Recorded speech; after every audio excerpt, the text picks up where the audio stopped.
നമസ്കാരം. നമസ്കാരം. Mission better ടുമോറോയുടെ നേതൃത്വത്തിൽ എല്ലാ വെള്ളിയാഴ്ചയും നടക്കുന്ന ഫ്രൈഡേ ടോക്ക് സീരീസിലേക്ക് ഏവർക്കും സ്വാഗതം. ഇന്നത്തെ ടോപ്പിക്, നമ്മളെ ചർച്ചാ topic the spirit of perseverance എന്ന വിഷയമാണ്. മിഷൻ ബെറ്റർ ടുമോറോ ഈ പ്രോഗ്രാമിന്റെ 3ാമത്തെ പതിപ്പിൽ എത്തി നിൽക്കുമ്പോൾ ഇത് 27ാമത്തെ എഡിഷനാണ്. ഇന്ന് പ്രത്യേകിച്ച് പെർസിവറൻസ് എന്നുള്ള ടോപ്പിക്കിന്റെ പദത്തിന് ഏറെ പ്രാധാന്യം അർഹിക്കുന്ന ഒരു ദിവസമാണെന്ന്. ഒക്ടോബർ 2 ഗാന്ധി ജയന്തി ദിനത്തിൽ നിരന്തര പ്രയത്നത്തിലൂടെയും നിരന്തര പരിശ്രമത്തിലൂടെയും അധ്വാനത്തിലൂടെയും സ്ഥിരോത്സാഹത്തോടു കൂടിയും നമുക്ക് നമ്മുടെ നാടിന്, രാജ്യത്തിന് സ്വാതന്ത്ര്യം നേടിത്തന്ന ഗാന്ധി ജയന്തിയുടെ ആഘോഷ ദിനങ്ങൾ അവസാനിച്ചു നിൽക്കുമ്പോൾ ഇന്ന് ഈ മനോഹരമായ സായം സന്ധ്യയിൽ നമ്മൾ എത്തി നിൽക്കുമ്പോൾ എന്തുകൊണ്ടും ഉചിതമായ ഒരു ടോപ്പിക്കാണ് പെർസിവറൻസ്. ഈ കൊറോണ കാലത്ത് തകർന്ന മനസ്സും അതിലേറെ തകർന്ന സമ്പദ് വ്യവസ്ഥയിലൂടെ നമ്മൾ കടന്നു പോകുമ്പോൾ ആത്മവിശ്വാസത്തോടുകൂടെ സാധ്യതകളെ മുറുക്കി പിടിച്ച് നിരന്തരം പരിശ്രമത്തിലൂടെ എല്ലാവരെയും വിജയത്തിലേക്ക് എത്തിക്കാൻ വേണ്ടി, അവർക്ക് പ്രചോദനം നൽകാൻ വേണ്ടിയാണ് IG Shri P. Vijayan IPS അവരുടെ നേതൃത്വത്തിൽ മിഷൻ ബെറ്റർ ടുമോറോ ഈ പ്രത്യേക സാഹചര്യത്തിൽ ഞങ്ങൾ ഒരു സംഘം പ്രവർത്തകരെ അദ്ദേഹം കൂടെ ചേർത്ത് ഈ സംരംഭത്തിന് ഒരുമിച്ച് ഞങ്ങൾ ഇറങ്ങിയത്. ഇന്ന് അതിന്റെ മൂന്നാം പതിപ്പിൽ എത്തി നിൽക്കുമ്പോൾ, 27ാമത്തെ എഡീഷനിൽ എത്തി നിൽക്കുമ്പോൾ ആ സംരംഭം തികഞ്ഞ വിജയമായിരുന്നു എന്ന് സൂചിപ്പിക്കുന്നു. ഞങ്ങളുടെ നിരീക്ഷണവും അത് പ്രകാരം ശരിയാണെന്നോ എന്ന് ഞങ്ങൾ വിശ്വസിക്കുന്നു. അതൊരു യാഥാർത്ഥ്യവുമാണ്. ഈ പ്രയത്നത്തിൽ ഞങ്ങളുടെ കൂടെയുള്ള ഞങ്ങളുടെ ടീം അംഗങ്ങളെ ഒന്ന് പരിചയപ്പെടാം.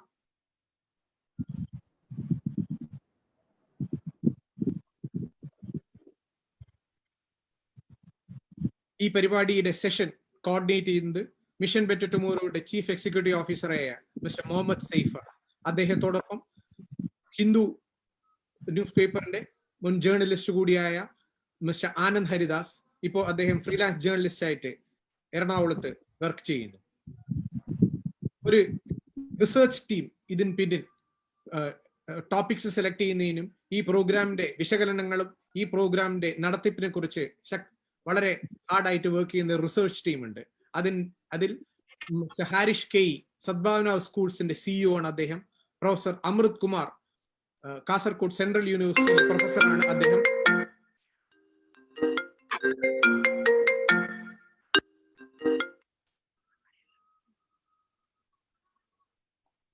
മിസ്റ്റർ രഞ്ജിത്ത് വാര്യർ, അദ്ദേഹം എറണാകുളത്തുള്ള ഒരു ചാർട്ടേഡ് അക്കൗണ്ടന്റ് ആണ്. Miss Niranjana Menon, imperial college ലണ്ടനിൽ നിന്ന് മാസ്റ്റേഴ്സ് കഴിഞ്ഞ് ഇപ്പോൾ അവര് സിവിൽ സർവീസസിന് വേണ്ടി പ്രിപ്പയർ ചെയ്യുന്നു. മിസ്റ്റർ കവിരാജ് നായർ, IBS സോഫ്റ്റ്വെയറിന്റെ വൈസ് പ്രസിഡന്റ് ആയി ട്രിവാൻഡ്രത്തിൽ നിന്ന് നമ്മുടെ പരിപാടിയിലുണ്ട്. മിസ്റ്റർ വിജയഭാസ്കർ മറ്റൊരു ചാർട്ടേഡ് അക്കൗണ്ട് ആണ് എറണാകുളത്ത് നിന്ന്. ഞാൻ engineer Anandamani. Mister Rohit Philip, technology incubation centre from Trivandrum. ഇവരാണ് ഈ റിസർച്ച് ടീമിന്റെ അംഗങ്ങൾ. ഇതിന് പിന്നിൽ പ്രവർത്തിക്കുന്ന ഒരു ക്രിയേറ്റീവ് ആൻഡ് ടെക്നിക്കൽ ടീം ഉണ്ട്. ക്രിയേറ്റീവ് കൺസൾട്ടന്റ് ആയിട്ട് ഇതിൽ മിസ്റ്റർ ഡാനിഷ് ഹൈഡ്രോസ് കോഴിക്കോട്ട് നിന്നും, അദ്ദേഹത്തോടും സഹപ്രവർത്തകരായി മിസ്റ്റർ പ്രശാന്ത് ചന്ദ്രനും മിസ്റ്റർ ബൈജു ബാബുവും പോലീസ് ഡിപ്പാർട്ട്മെന്റിൽ നിന്ന് അദ്ദേഹത്തോടൊപ്പം ഉണ്ട്. Shrimati Arya R Chandra, our responsibility to children എന്നുള്ള ഞങ്ങളുടെ മറ്റൊരു സംരംഭത്തിന്റെ ചീഫ് എക്സിക്യൂട്ടീവ് കൂടിയാണ്. ഇന്നത്തെ രണ്ട് പ്രധാനപ്പെട്ട സ്പീക്കേഴ്സ് എന്തുകൊണ്ടും ഇന്നത്തെ ടോപ്പിക് സത്യമായും കൃത്യമായ വസ്തുതകളോടുകൂടിയും അടിസ്ഥാനത്തിൽ നമുക്ക് വിശദീകരിച്ചു തരാൻ പൂർണ്ണപ്രാപ്തരായ രണ്ടുപേരാണ്. അവരുമായുള്ള ആശയവിനിമയം വളരെ ഹൃദ്യമായ ഒരു അനുഭവമാവുമെന്ന് എനിക്ക് വളരെ ഉറപ്പാണ്. ബഹുമാനപ്പെട്ട ശ്രീ കൽപ്പറ്റ നാരായണൻ സർ, കവി, നോവലിസ്റ്റ്, സാഹിത്യകാരൻ എന്ന് അറിയപ്പെടുന്ന പ്രശസ്തനായ ഒരു വ്യക്തിയാണ്. കൽപ്പറ്റയിലും കോഴിക്കോട്ടിലുമുള്ള അദ്ദേഹത്തിന്റെ വിദ്യാഭ്യാസത്തിന് ശേഷം തലശ്ശേരി ബ്രണ്ണൻ കോളേജിലും Kozhikode government arts and science കോളേജിലും അദ്ദേഹം അധ്യാപകനായി പ്രവർത്തിച്ചു. കോഴിക്കോട് സർവകലാശാലയിലെ മലയാളം വിഭാഗത്തിൽ വിസിറ്റിംഗ് പ്രൊഫസറായിരുന്നു അദ്ദേഹം. ഏറെ പുരസ്കാരങ്ങൾ അദ്ദേഹത്തെ തേടിയെത്തിയിട്ടുണ്ട്. അതിലത്തെ 1-2 പ്രധാനങ്ങളാണ് ശ്രീ ബഷീർ അവാർഡും ഡോക്ടർ ടി ഭാസ്കരൻ അവാർഡും മറ്റൊന്ന് വളരെ പ്രസിദ്ധമായ പത്മപ്രഭ പുരസ്കാരവും 2018 അദ്ദേഹത്തെ തേടിയെത്തി. ഇപ്പോൾ മലയാള മനോരമ ദിനപത്രത്തിൽ ബുധപക്ഷം എന്നൊരു പങ്ക്തി എല്ലാ ബുധനാഴ്ചയും അദ്ദേഹം എഴുതി വരുന്നു. അടുത്ത സ്പീക്കർ നമ്മുടെ Kozhikode sub collector Sreedhanya Suresh IAS ആണ്. വയനാട്ടിലെ ആദിവാസി വിഭാഗത്തിൽ നിന്ന് ആദ്യമായി സിവിൽ സർവീസസ് നേടി വിജയിച്ച വ്യക്തിയാണ് ശ്രീധന്യ സുരേഷ്.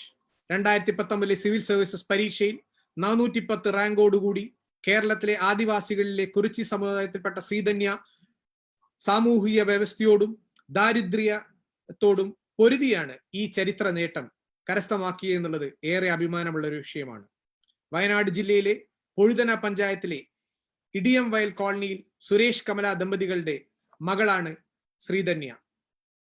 കോഴിക്കോട് ദേവഗിരി കോളേജിലെ സുവോളജിയിൽ ബിരുദവും അപ്ലൈഡ് സുവോളജിയിൽ കോഴിക്കോട് സർവകലാശാലയിലെ ക്യാമ്പസിൽ നിന്ന് ബിരുദാനന്തര ബിരുദവും അവർ നേടിയെടുത്തു. ഇപ്പോൾ അവർ കോഴിക്കോട് സബ് കളക്ടറായി സേവനമനുഷ്ഠിച്ചു വരുന്നു. 2 സ്പീക്കേഴ്സിനെ കുറിച്ച് നമുക്കൊരു ചെറിയ വീഡിയോ ഒന്ന് കാണാം.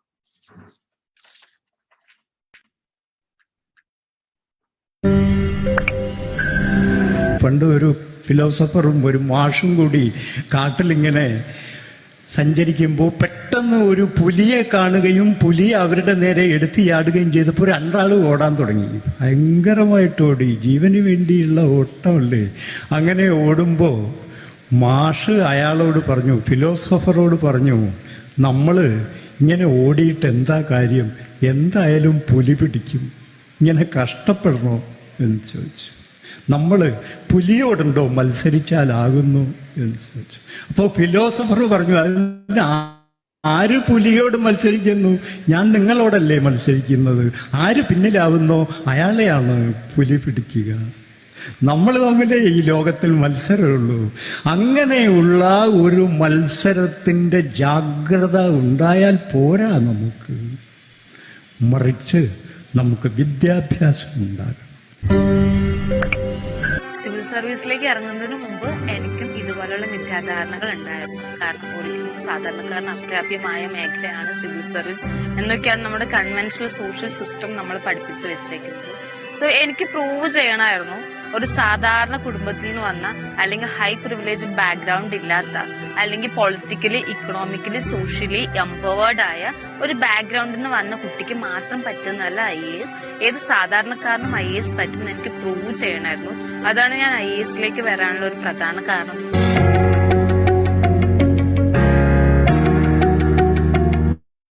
ഈ ഇൻട്രൊഡക്ഷൻ വീഡിയോയിലൂടെ തന്നെ ഹൃദ്യമായ ഒരു അനുഭവമായിരിക്കും നമുക്ക് ഉണ്ടാകാൻ പോകുന്നു എന്നുള്ളത് കൽപ്പറ്റ നാരായണൻ സാറുടെ വിശദമായ ചർച്ചയിലൂടെയും ശ്രീധന്യ സുരേഷിന്റെ മോട്ടിവേഷനായിട്ട് ഇനി ഉള്ള യങ്സ്റ്റേഴ്സിന് അവർക്ക് നൽകുന്ന മെസ്സേജിലൂടെയും ഈ ചർച്ച വളരെ വിജയമായിരിക്കുമെന്ന് നമുക്കേറെ ഉറപ്പായിരിക്കുന്നു. പെർസിവറൻസ് എന്ന ടോപ്പിക് ഇന്നിവിടെ ഇൻട്രൊഡക്ഷൻ ചെയ്യുന്നത് ആ പദത്തിന്റെ ഉത്തമ ഉദാഹരണമായ നമ്മുടെ Shri IG Shri P Vijayan sir അവരാണ്. കഠിന പ്രയത്നത്തിലൂടെയും നിതാന്ത പരിശ്രമത്തിലൂടെയും വിജയം വരിച്ച ആ മഹത് വ്യക്തി ഈ ചർച്ചയിൽ നമ്മോടൊപ്പം പങ്കെടുക്കുന്നു എന്നുള്ളത് ഈ പരിപാടിയുടെ മാറ്റ് ഒന്നും കൂടെ വർദ്ധിപ്പിക്കുന്നു. ഒരിക്കൽ കൂടി ഈ പരിപാടിയിലേക്ക് എല്ലാവരെയും സ്വാഗതം ചെയ്തുകൊണ്ട് പങ്കെടുക്കുന്ന എല്ലാവരുടെയും മനസാന്നിധ്യവും ആശീർവാദങ്ങളും ഈ പരിപാടിക്ക് ഇന്നും തുടരും ഉണ്ടാവുമെന്ന് പ്രതീക്ഷിച്ചുകൊണ്ട് സർവശക്തന്റെ കടാക്ഷത്തോടുകൂടെ ഈ പരിപാടിയിലേക്ക് കടക്കാനായി ടോപ്പിക് ഇൻട്രൊഡക്ഷൻ ചെയ്യാനായി ഞാൻ ശ്രീ വിജയൻ സാറെ ക്ഷണിക്കുന്നു. നന്ദി.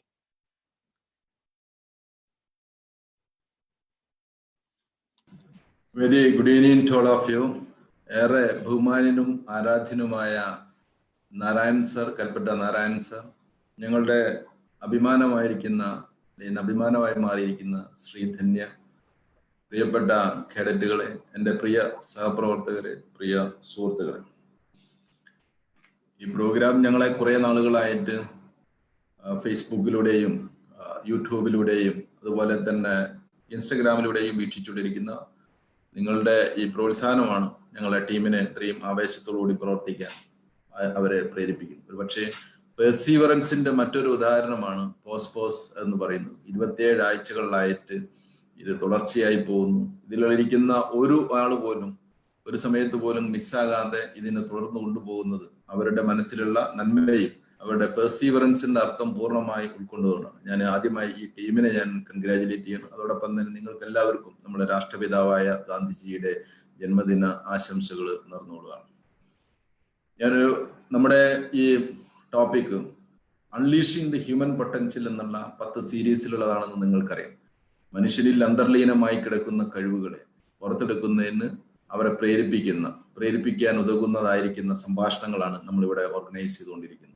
ക്യൂരിയോസിറ്റിയെയും അതുപോലെ തന്നെ ക്രിയേറ്റിവിറ്റിയെയും നമ്മൾ റീഡിഫൈനിങ് അവർ ലിമിറ്റിനെ കുറിച്ചിട്ടും എക്സലൻസിനെ കുറിച്ച് നിരവധി പ്രഗത്ഭന്മാർ നമുക്ക് ഇതിനകം ക്ലാസ് എടുത്ത് ഇത് ഓരോരോ ആഴ്ചകൾ കഴിയുമ്പോൾ നിങ്ങളിലുള്ള ആന്തരികമായ കഴിവുകൾ പൂർവാധികം ശക്തിയോടുകൂടി വളർന്നു വരുമ്പോഴാണ് MBTയുടെ പ്രവർത്തകർ അവരുടെ ലക്ഷ്യത്തിൽ എത്തുന്നത് നമ്മൾ മനസ്സിലാക്കും. അതുകൊണ്ട് നിങ്ങൾ എല്ലാവരുടെയും ഞാൻ വളരെ സ്നേഹപൂർവ്വം ഈ പരിപാടി നിങ്ങളുടെ ഇംബൈബ് ചെയ്യണമെന്ന് അഭ്യർത്ഥിച്ചുകൊണ്ട് ഞാൻ എൻ്റെ ഒരു ചെറിയ ഷോർട്ട് പ്രസന്റേഷനിലേക്ക് കടക്കുകയാണ്.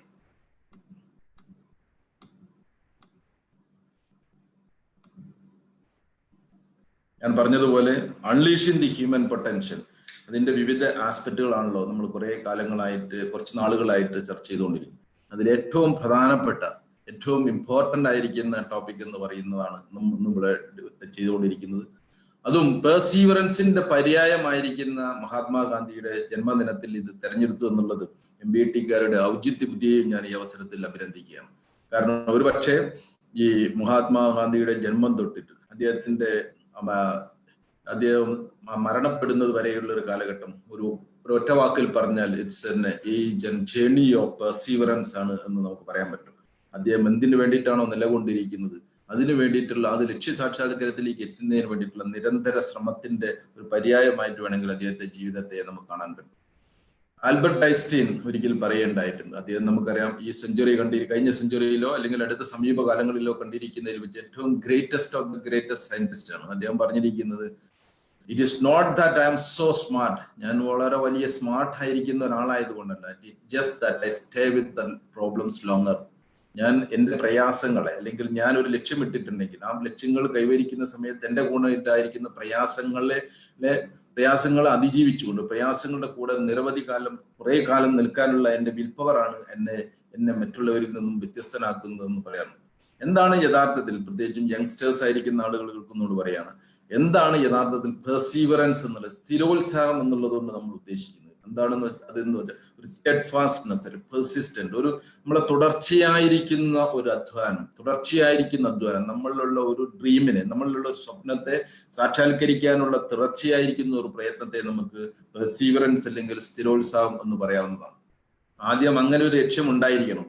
അപ്പൊ നമ്മൾ എന്ത് ചെയ്യേണ്ടതുണ്ട്, ഒരു ലക്ഷ്യത്തെ നേർച്ചർ ചെയ്യുക, ഒരു ലക്ഷ്യത്തെ നമ്മൾ മനസ്സിൽ എപ്പോഴും കുറിച്ചിടേണ്ടതുണ്ട്. ലക്ഷ്യമില്ലാത്ത ഒരാൾക്കും തന്നെ ഒരു പക്ഷേ നമ്മളുടെ ഹ്യൂമൻ പൊട്ടൻഷ്യലിനെ ഫുൾ ഫ്ലെഡ്ജഡ് ആയിട്ട് എക്സ്പ്ലോർ ചെയ്യാൻ പറ്റും എന്നൊന്നും തോന്നുന്നില്ല. അതിൽ തന്നെ നമ്മൾ ശ്രദ്ധിക്കേണ്ടുന്ന ഒരു കാര്യം, nobler the goal higher the greatness. നമ്മളുടെ ഒരു ലക്ഷ്യം എന്ന് പറഞ്ഞത് അതിനൊരു മഹത്തായിരിക്കുന്ന ഒരു ലക്ഷ്യമാക്കി മാറ്റുകയാണ്. മഹത്തായിരിക്കുന്ന ഒരു കണ്ടന്റ് നൽകുകയാണെങ്കിൽ ആ വ്യക്തി തന്നെ മഹത്തരമായി തീരുകയും മഹാനായി മാറുകയും ചെയ്യുന്നതിന്റെ അനുഭവങ്ങൾ നമുക്കറിയാം. ഇത് നിങ്ങൾക്ക് ഈ കാണുന്ന ഒരു കുടിലെന്ന് പറയുന്നത് എബ്രഹാം ലിങ്കൻ, അമേരിക്കയുടെ പ്രസിഡന്റ് ആയിരിക്കുന്ന എബ്രഹാം ലിങ്കന്റെ കുടിലാണ്.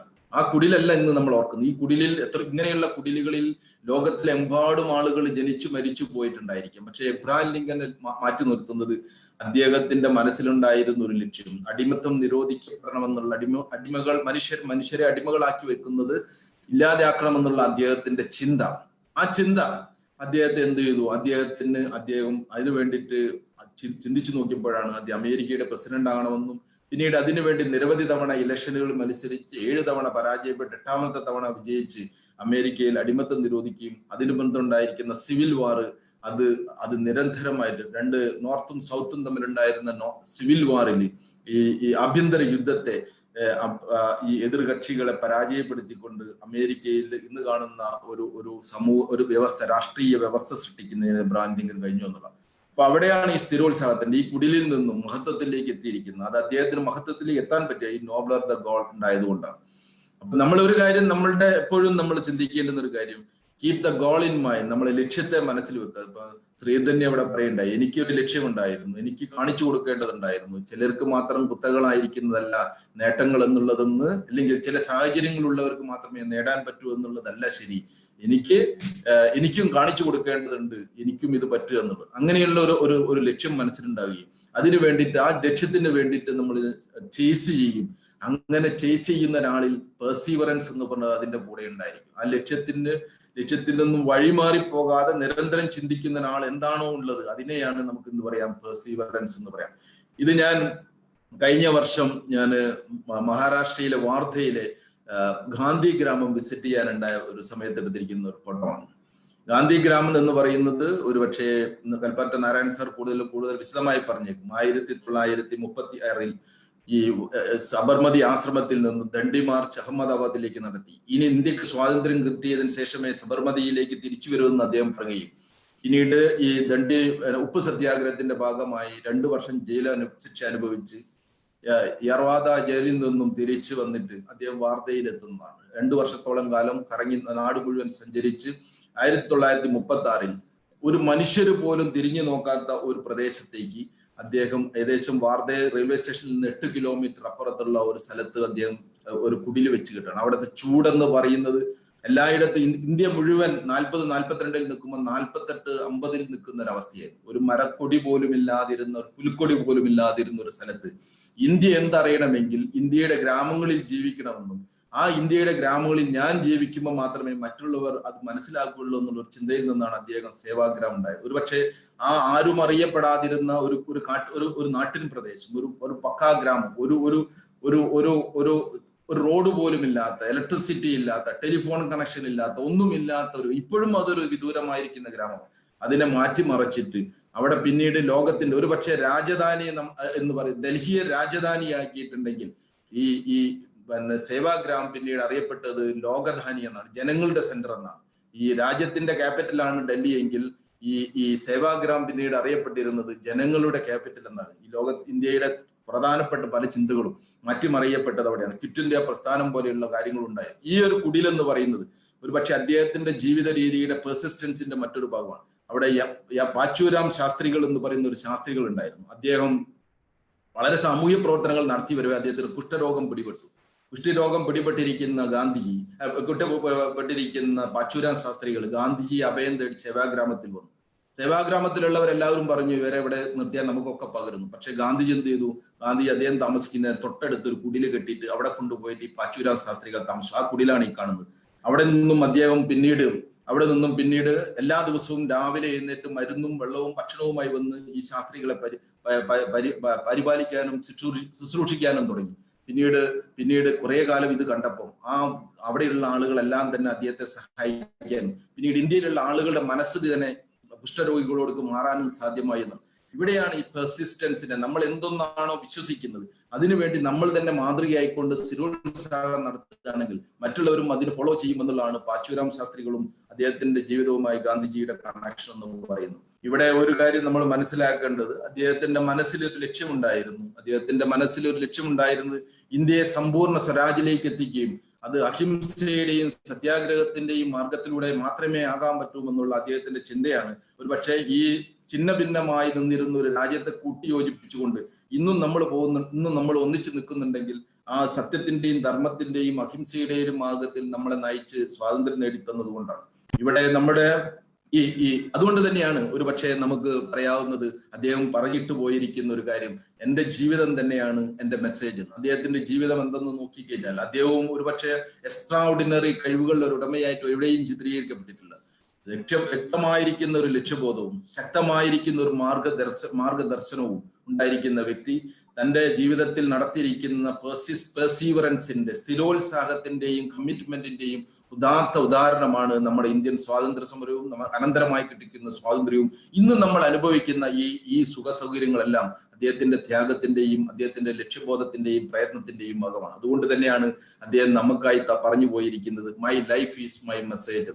ഞാൻ തുടക്കത്തിൽ നമ്മൾ കോട്ട് ചെയ്യപ്പെട്ടിരിക്കുന്ന ഐൻസ്റ്റീൻ ഒരിക്കൽ പറയുണ്ടായി, മജ്ജയും മാംസവുമുള്ള ഇത്തരത്തിലുള്ള ഒരു വ്യക്തി ഈ ഭൂലോകത്തിൽ ജീവിച്ചിരുന്നു എന്ന് പിന്നീടുള്ള ഒരു തലമുറയോട് പറഞ്ഞാൽ അവരൊരു പക്ഷേ വിശ്വസിക്കില്ല എന്ന് പറഞ്ഞു. ആ ഒരു ലെവലിലേക്ക് അദ്ദേഹത്തെ, ആ ഒരു തലത്തിലേക്ക് അദ്ദേഹത്തെ എത്തുകയും നമുക്ക് ഇന്നും ഒരു ആരാധനാപാത്രമായി നമ്മൾ അദ്ദേഹം മാറിയിരിക്കുകയും ചെയ്തിരിക്കുന്നത് ഈ പെർസീവറൻസും അല്ലെങ്കിൽ സ്ഥിരോത്സാഹത്തിലൂടെയാണ്. ഇതിൽ നിന്ന് എന്തെങ്കിലുമൊക്കെ ഉൾക്കൊണ്ടുകൊണ്ട് നമ്മളെ ജീവിതവും മാറ്റിമറിക്കുകയും അതോടൊപ്പം തന്നെ മറ്റുള്ളവർക്ക് ഉപകാരപ്രദവുമാകാൻ ഇത്തരത്തിലുള്ള സെക്ഷനുകളും ഈ ഗാന്ധി ജയന്തിയുടെ ആഘോഷ പരിപാടികളും നയിക്കട്ടെ എന്ന് ആശംസിച്ചുകൊണ്ട് ഞാൻ എന്റെ വാക്ക് നിർത്തുന്നു. Jai Hind. Thank you sir. Spirit of perseverance എന്ന ഇന്നത്തെ വിഷയം അവതരിപ്പിച്ചിട്ട് എൻ്റെ പേര് ആനന്ദ് ഹരിദാസ്. ഞാൻ MBTയുടെ ഒരു പ്രവർത്തകനാണ്. നമ്മളെ ഇന്നത്തെ ചർച്ച ഇവിടെ തുടങ്ങുകയാണ്. ഗാന്ധിയെ വരയ്ക്കാൻ എളുപ്പമാണ്, 1-2 വരകൾ മതി. വേഷം കെട്ടാൻ എളുപ്പമാണ്, കെട്ടിയ വേഷങ്ങളെല്ലാം അഴിച്ചു കളഞ്ഞാൽ മതി. ഇത് എഴുതിയ കൽപ്പറ്റ നാരായണൻ മാഷാണ് നമ്മുടെ ഇന്നത്തെ ഒരു ഗസ്റ്റ്. മാഷെ നമസ്കാരം. Sreedhanya ma'am, good evening. I hope good evening ma'am. നമ്മള് ഡിസ്കഷൻ തുടങ്ങുകയാണ്. മാഷെ കേൾക്കാവോ? മാഷിന്റെ സ്പീക്കർ ഓൺ ആണോ?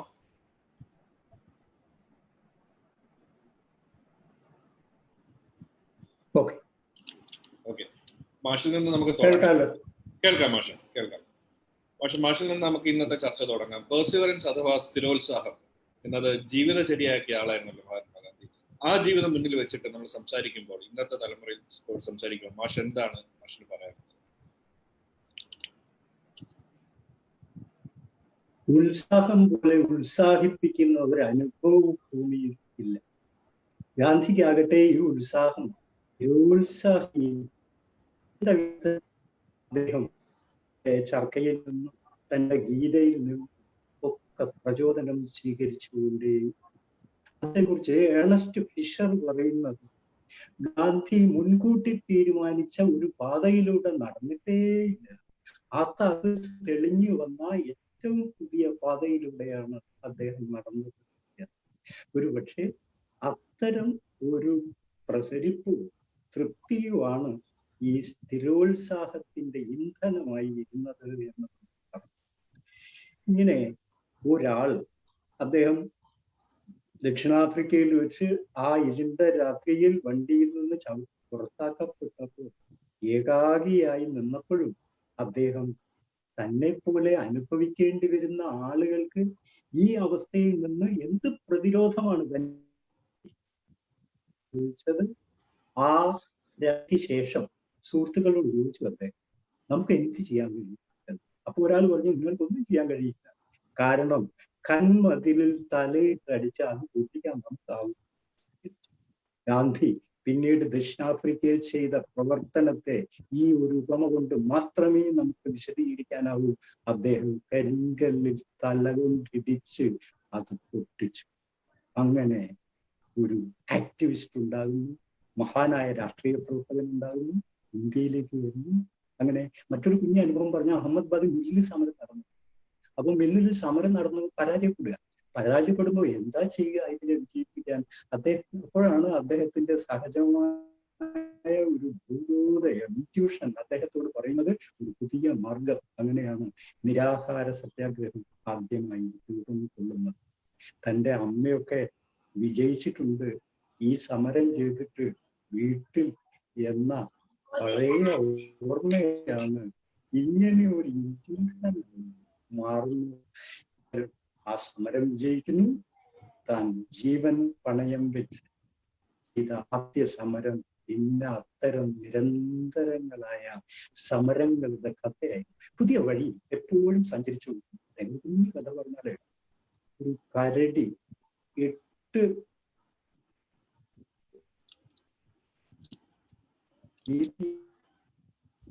കരടിയെ കാട്ടിൽ കൊണ്ടുവിട്ടു 5 കൊല്ലത്തിന് ശേഷം. അപ്പോൾ കാട്ടിലും അതെന്താ ചെയ്യുക? 10 മീറ്റർ നീളവും 5 മീറ്റർ വീതിയുമുള്ള സ്ഥലത്ത് മാത്രം ചുറ്റിക്കറങ്ങിക്കൊണ്ടേ.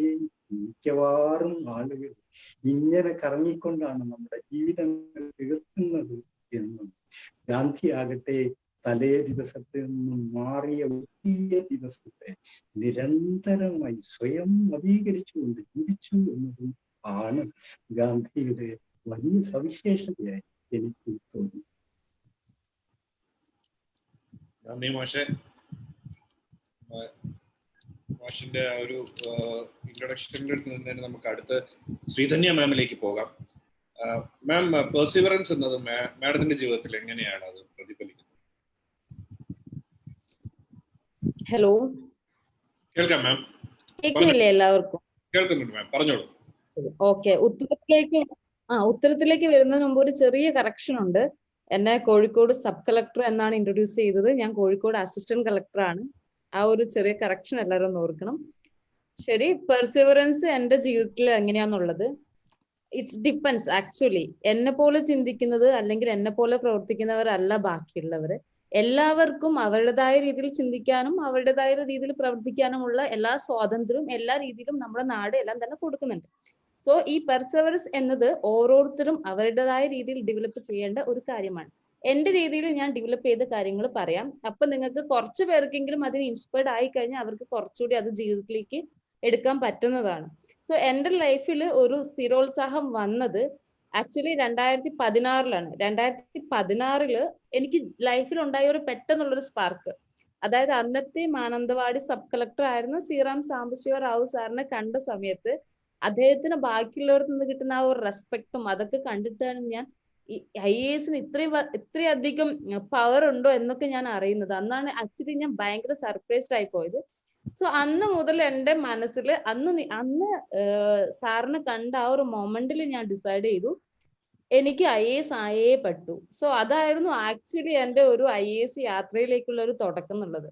പിന്നെ അത് ആ ഒരു പെർസെവറൻസ് എനിക്ക് കണ്ടിന്യൂ ചെയ്യാൻ വേണ്ടി ഒരുപാട് ഞാൻ ബുദ്ധിമുട്ടിയിട്ടുണ്ട്. ഈ ചെയ്തിരുന്ന ജോലി രാജിവെച്ചിട്ടാണ് ഞാൻ പിന്നെ ട്രിവാൻഡ്രത്ത് സിവിൽ സർവീസ് പ്രിപ്പറേഷന് വേണ്ടി പോകുന്നത്. ആ സമയത്തൊക്കെ തന്നെ എനിക്ക് എൻ്റെ ഫാമിലിയുടെ ഭാഗത്തു നിന്നുണ്ടായ കുറേയേറെ പ്രശ്നങ്ങളൊക്കെ ഞാൻ പെട്ട് അതിലൊക്കെ ഏത് നിമിഷവും ഞാൻ തിരിച്ച് നോർമൽ എൻ്റെ ലൈഫിലേക്ക് വരും എന്നൊക്കെ ഉണ്ടായിരുന്ന ഒരുപാട് ഘട്ടങ്ങൾ ഉണ്ടായിരുന്നു.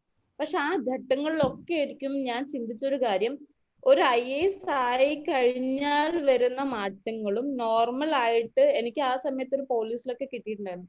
അപ്പൊ നോർമൽ ആയിട്ട് ഒരു പോലീസിൽ നിൽക്കുമ്പോഴും ഉണ്ടായിരുന്ന ആ ഒരു മാറ്റത്തിനെ പറ്റി ഞാൻ എന്നെ തന്നെ മനഃപൂർവ്വം പറഞ്ഞ് മനസ്സിലാക്കുമായിരുന്നു. സോ IAS ആയി കഴിഞ്ഞാൽ നിങ്ങളുടെ ലൈഫിൽ ഇത്രയധികം മാറ്റങ്ങൾ ഉണ്ടാവും. ബട്ട് ഒരു നോർമൽ ജോലി ആയി കഴിഞ്ഞാൽ നിങ്ങളുടെ ലൈഫിൽ എൻ്റെ ലൈഫിൽ ഇത്ര മാത്രമേ മാറ്റങ്ങൾ ഉണ്ടാവുള്ളൂ എന്ന് ഞാൻ എൻ്റെ മനസ്സിന് ഇങ്ങനെ പറഞ്ഞ് പഠിപ്പിക്കുമായിരുന്നു. ആ സമയം എൻ്റെ ലൈഫിൽ ഏറ്റവും കൂടുതൽ മാറ്റങ്ങൾ എൻ്റെ ലൈഫിൽ മാത്രമല്ല എനിക്കുണ്ടാകുന്ന മാറ്റങ്ങളോടൊപ്പം തന്നെ ബാക്കിയുള്ളവരുടെ ലൈഫിലും കൂടി മാറ്റങ്ങൾ ഉണ്ടാക്കാൻ ഏറ്റവും കൂടുതൽ പറ്റുന്ന ഒരു പ്രൊഫഷൻ IAS ആണെന്ന് ഞാൻ ഉറപ്പിച്ചിട്ട് ഇത്രയധികം എനിക്ക് മുമ്പിൽ വന്ന തടസ്സങ്ങളൊക്കെ തന്നെ ഈ ഒരു ലക്ഷ്യത്തിന് മുന്നിൽ വഴിമാറി പോവുകയായിരുന്നു ചെയ്തത്. സോ എനിക്ക് ഇപ്പോഴുള്ള ഈ ടോക്ക് സീരീസിൽ ശ്രദ്ധിക്കുന്ന എല്ലാവരോടും പറയാനുള്ളത്, ഒരുപാട് തടസ്സങ്ങൾ നിങ്ങൾക്ക് നിങ്ങളുടെ മുന്നിൽ ഉണ്ടാവാം. നിങ്ങൾക്കത് നിങ്ങളെ കൊണ്ടത് കഴിയുമോ ഇല്ലയോ എന്നൊക്കെ ഒരുപാട് പേരെങ്കിലും നിങ്ങളെ സംശയത്തോടെ നോക്കുന്നുണ്ടായിരിക്കാം. പക്ഷെ ഇതിനൊക്കെ മറുപടി ഒന്നേ ഉള്ളൂ, നിങ്ങൾ ആ ലക്ഷ്യം എത്തിക്കഴിഞ്ഞാൽ ഇന്ന് സംശയത്തോടെ നോക്കിയിരുന്ന എല്ലാവരും തന്നെ നിങ്ങളുടെ അടുത്ത് സഹായവും ചോദിച്ചു വരും എന്നുള്ളതിൽ യാതൊരു സംശയമില്ല. സോ നിങ്ങളൊരു നല്ല ലക്ഷ്യം തീരുമാനിക്കുന്നതോടൊപ്പം തന്നെ അതിനുവേണ്ടി അശ്രാന്തമായി പരിശ്രമിക്കുന്നതോടൊപ്പം തന്നെ ആ ഒരു ലക്ഷ്യം അത് നിങ്ങൾക്ക് മാത്രമാണോ നന്മ വരുത്തുന്നത്, അതോ നിങ്ങളുടെ ഒപ്പം തന്നെ നിങ്ങളുടെ ചുറ്റുമുള്ളവരിലേക്കും നന്മ വരുത്താൻ ഉതകുന്ന ഒരു ലക്ഷ്യമാണോ എന്നുകൂടി ചിന്തിക്കുന്നത് വളരെ നന്നായിരിക്കും. സോ എന്നെ സംബന്ധിച്ച് പെർസിവറൻസ് ഇതാണ്. എത്രയൊക്കെ തടസ്സങ്ങൾ എൻ്റെ മുന്നിൽ വന്നപ്പോഴും ഈ ഒരു ജോബ് കൊണ്ട് എനിക്കും എൻ്റെ സൊസൈറ്റിക്കും ഉണ്ടാകുന്ന ചേഞ്ചസ് ഞാൻ ആലോചിച്ച ശേഷം ഏറ്റവും കൂടുതൽ ചേഞ്ചസ് വരുന്ന പ്രൊഫഷനിലാണ് IAS എന്ന് മനസ്സിലാക്കിയിട്ട് ഞാൻ അതിൽ സ്റ്റിക്ക് ഓൺ ചെയ്യായിരുന്നു ചെയ്തത്. പ്രശ്നങ്ങൾ ഒരുപാട് വന്നിട്ടുണ്ട്, പക്ഷെ അപ്പോഴൊക്കെ തന്നെ ഞാൻ ഈ ഒരു മാറ്റത്തിന് വേണ്ടിയായിരുന്നു എൻ്റെ മനസ്സിനെ പറഞ്ഞ് പഠിപ്പിച്ചുകൊണ്ടിരുന്നത്. അതുകൊണ്ട് തന്നെ തടസ്സങ്ങളൊക്കെ പെട്ടെന്നല്ലെങ്കിലും ഒരു കുറച്ച് സമയം എടുത്തിട്ടെങ്കിലും മറികടക്കാൻ സാധിച്ചു എന്ന് തന്നെയാണ് ഞാൻ വിശ്വസിക്കുന്നത്. താങ്ക് യു നാരായൺ മാഷ് പറഞ്ഞു, ഗാന്ധിജി ഒരിക്കലും മുൻകൂട്ടി നിശ്ചയിച്ച ഒരു പാതയിലൂടെ അല്ല പോയത്. അന്നേരം അപ്പോൾ മുന്നിൽ വന്നിരുന്ന തീരുമാനങ്ങളെ അധിഷ്ഠിതമായിട്ട് ഉള്ള പാതയാണ് ഗാന്ധിജി തിരഞ്ഞെടുത്തിരുന്നത്. പക്ഷെ അപ്പോഴും സ്ഥായിയായി ഉണ്ടായിരുന്നൊരു ഘടകം എന്ന് പറയുന്നത് സ്ഥിരോത്സാഹമായിരുന്നു. അതിപ്പോ ദക്ഷിണാഫ്രിക്കയിൽ വെച്ചായാലും ഇന്ത്യയിൽ വന്നതിന് ശേഷം ബ്രിട്ടീഷ് ഭരണത്തിനോട് പോരിടുമ്പോഴാണെങ്കിലും ഗാന്ധിജിയുടെ സ്ഥിരമായിട്ടൊരു ഫോക്കസ് ഉണ്ടായിരുന്നു ഈ മുൻകൂട്ടിയോടെ തീരുമാനങ്ങൾ ഇല്ലായിരിക്കുമ്പോൾ പോലും. പക്ഷെ ഇപ്പോഴത്തെ ഒരു തലമുറയില് നമ്മള് പ്രശ്നങ്ങളെ നേരിടേണ്ടി വരുമ്പോൾ ഈ ഒരു ഡ്രൈവ്, ഈ ഒരു സ്ഥിരോത്സാഹം, പെർസിവറൻസ്, ഇത് ഗാന്ധിജിയിൽ നിന്ന് എന്താണ് അവർക്ക് പഠിക്കാനുള്ളത്? ഗാന്ധിജിയിൽ നിന്ന് പഠിക്കാൻ വാസ്തവത്തിൽ ഗാന്ധി അതിന് വളരെ അനുകൂലമായിട്ടുള്ള ഒരാളാണ്. ജീവിതത്തിൽ ആദ്യഘട്ടത്തിൽ നമ്മൾ പിൽക്കാലം കാണുന്ന ഗാന്ധിയുടെ ഒരു ഛായയും ഗാന്ധിക്ക് ഉണ്ടായിരുന്നു. ഡാൻസ് പഠിക്കാൻ പോകുന്നു, ഇംഗ്ലീഷ് പഠിക്കാൻ പോകുന്നു, ഇംഗ്ലീഷുകാരെ പോലെ നൃത്തം ചെയ്യാൻ പഠിക്കാൻ പോകുന്നു, അതൊക്കെ അസംബന്ധമാണ് എന്ന് മനസ്സിലാകുന്ന പിന്നീടുള്ള ഒരു ഘട്ടം. അതുകൊണ്ട് വളരെ തെറ്റുകൾ വരുത്തിയ ഒരു ആദ്യഘട്ടത്തെ തിരുത്തി നിരന്തരമായ ഈ തിരുത്തലിനെയാണ് അദ്ദേഹം പരീക്ഷകൾ എന്ന് പറഞ്ഞിരിക്കുന്നത്. സത്യാന്വേഷ പരീക്ഷകൾ എന്ന് പറഞ്ഞിരിക്കുന്നത് നിരന്തരമായ ഈ തിരുത്തലിന്റെ ഒരു ധാരയെ ആണ്. ഇപ്പോൾ ശ്രീധന്യ പറഞ്ഞ ഒരു കാര്യം വളരെ കൗതുകരമായിട്ടുള്ള ലക്ഷ്യമാണ് ഇത് പ്രധാനം. ഗാന്ധിക്ക് എന്തായിരുന്നു ലക്ഷ്യം? അത് ദക്ഷിണാഫ്രിക്കയിൽ വെച്ചിട്ടാണ് അദ്ദേഹത്തിന് ആ ലക്ഷ്യം കിട്ടുന്നത്. ജോൺ റസ്കിന്റെ അൺടു ദി ലാസ്റ്റ് എന്ന പുസ്തകം വായിച്ചപ്പോഴാണ് തന്റെ ലക്ഷ്യം തെളിഞ്ഞ് കാണാനായത്. ഒരു സുഹൃത്തുക്കളുടെ പുസ്തകം കൊടുത്തു, തീവണ്ടിയിലിട്ടിട്ട് അത് വായിക്കുന്നു. പക്ഷേ വായന തീർന്നില്ല. അദ്ദേഹം രാത്രി മുഴുവൻ ഉറക്കം വച്ച് അതിലെ ആശയങ്ങൾക്കൊപ്പം നിന്നു. കാരണം താൻ പറയാൻ ആഗ്രഹിച്ച തന്നിൽ അന്തർലീനമായിരുന്ന ആശയങ്ങളിൽ വളരെ സുവ്യക്തമായി ഒരാൾ തനിക്ക് പരിചയപ്പെടുത്തിയിരിക്കുന്നു. അതിന്റെ അർത്ഥം അൺടു ദ ലാസ്റ്റ്, സർവോദയം, അവസാനത്തെ ആൾക്ക് വരെ മോചനം കിട്ടുമ്പോഴേ തന്റെ സ്വാതന്ത്ര്യ സമരം പൂർത്തിയാകൂ എന്നതാണ് അൺടു ദി ലാസ്റ്റ് എന്ന് പറഞ്ഞാൽ. ഏറ്റവും അഗണ്യനായ വ്യക്തിയും സ്വതന്ത്രനാകുമ്പോഴേ തൻ്റെ ഈ സ്വാതന്ത്ര്യ സമരം അർത്ഥവത്തായി തീരൂ എന്ന ചിന്തയായിരുന്നു ഈ അൺടു ദി ലാസ്റ്റ് അദ്ദേഹത്തെ പിന്നീടുള്ള യാത്രയിൽ ഉടനീളം തുണച്ചത്. ഈ സ്ഥിരോത്സാഹത്തിന്റെ മുഖ്യ പ്രേരണയായിരുന്നത് വാസ്തവത്തിൽ അൺടു ദി ലാസ്റ്റ് എന്ന ഈ ആദർശം. അതുകൊണ്ട് അൺടു ദി ലാസ്റ്റിന്റെ ഒരു ഡെമോൺസ്ട്രേഷനാണ് വാസ്തവത്തിൽ ഗാന്ധിയുടെ രീതികളൊക്കെ തന്നെ.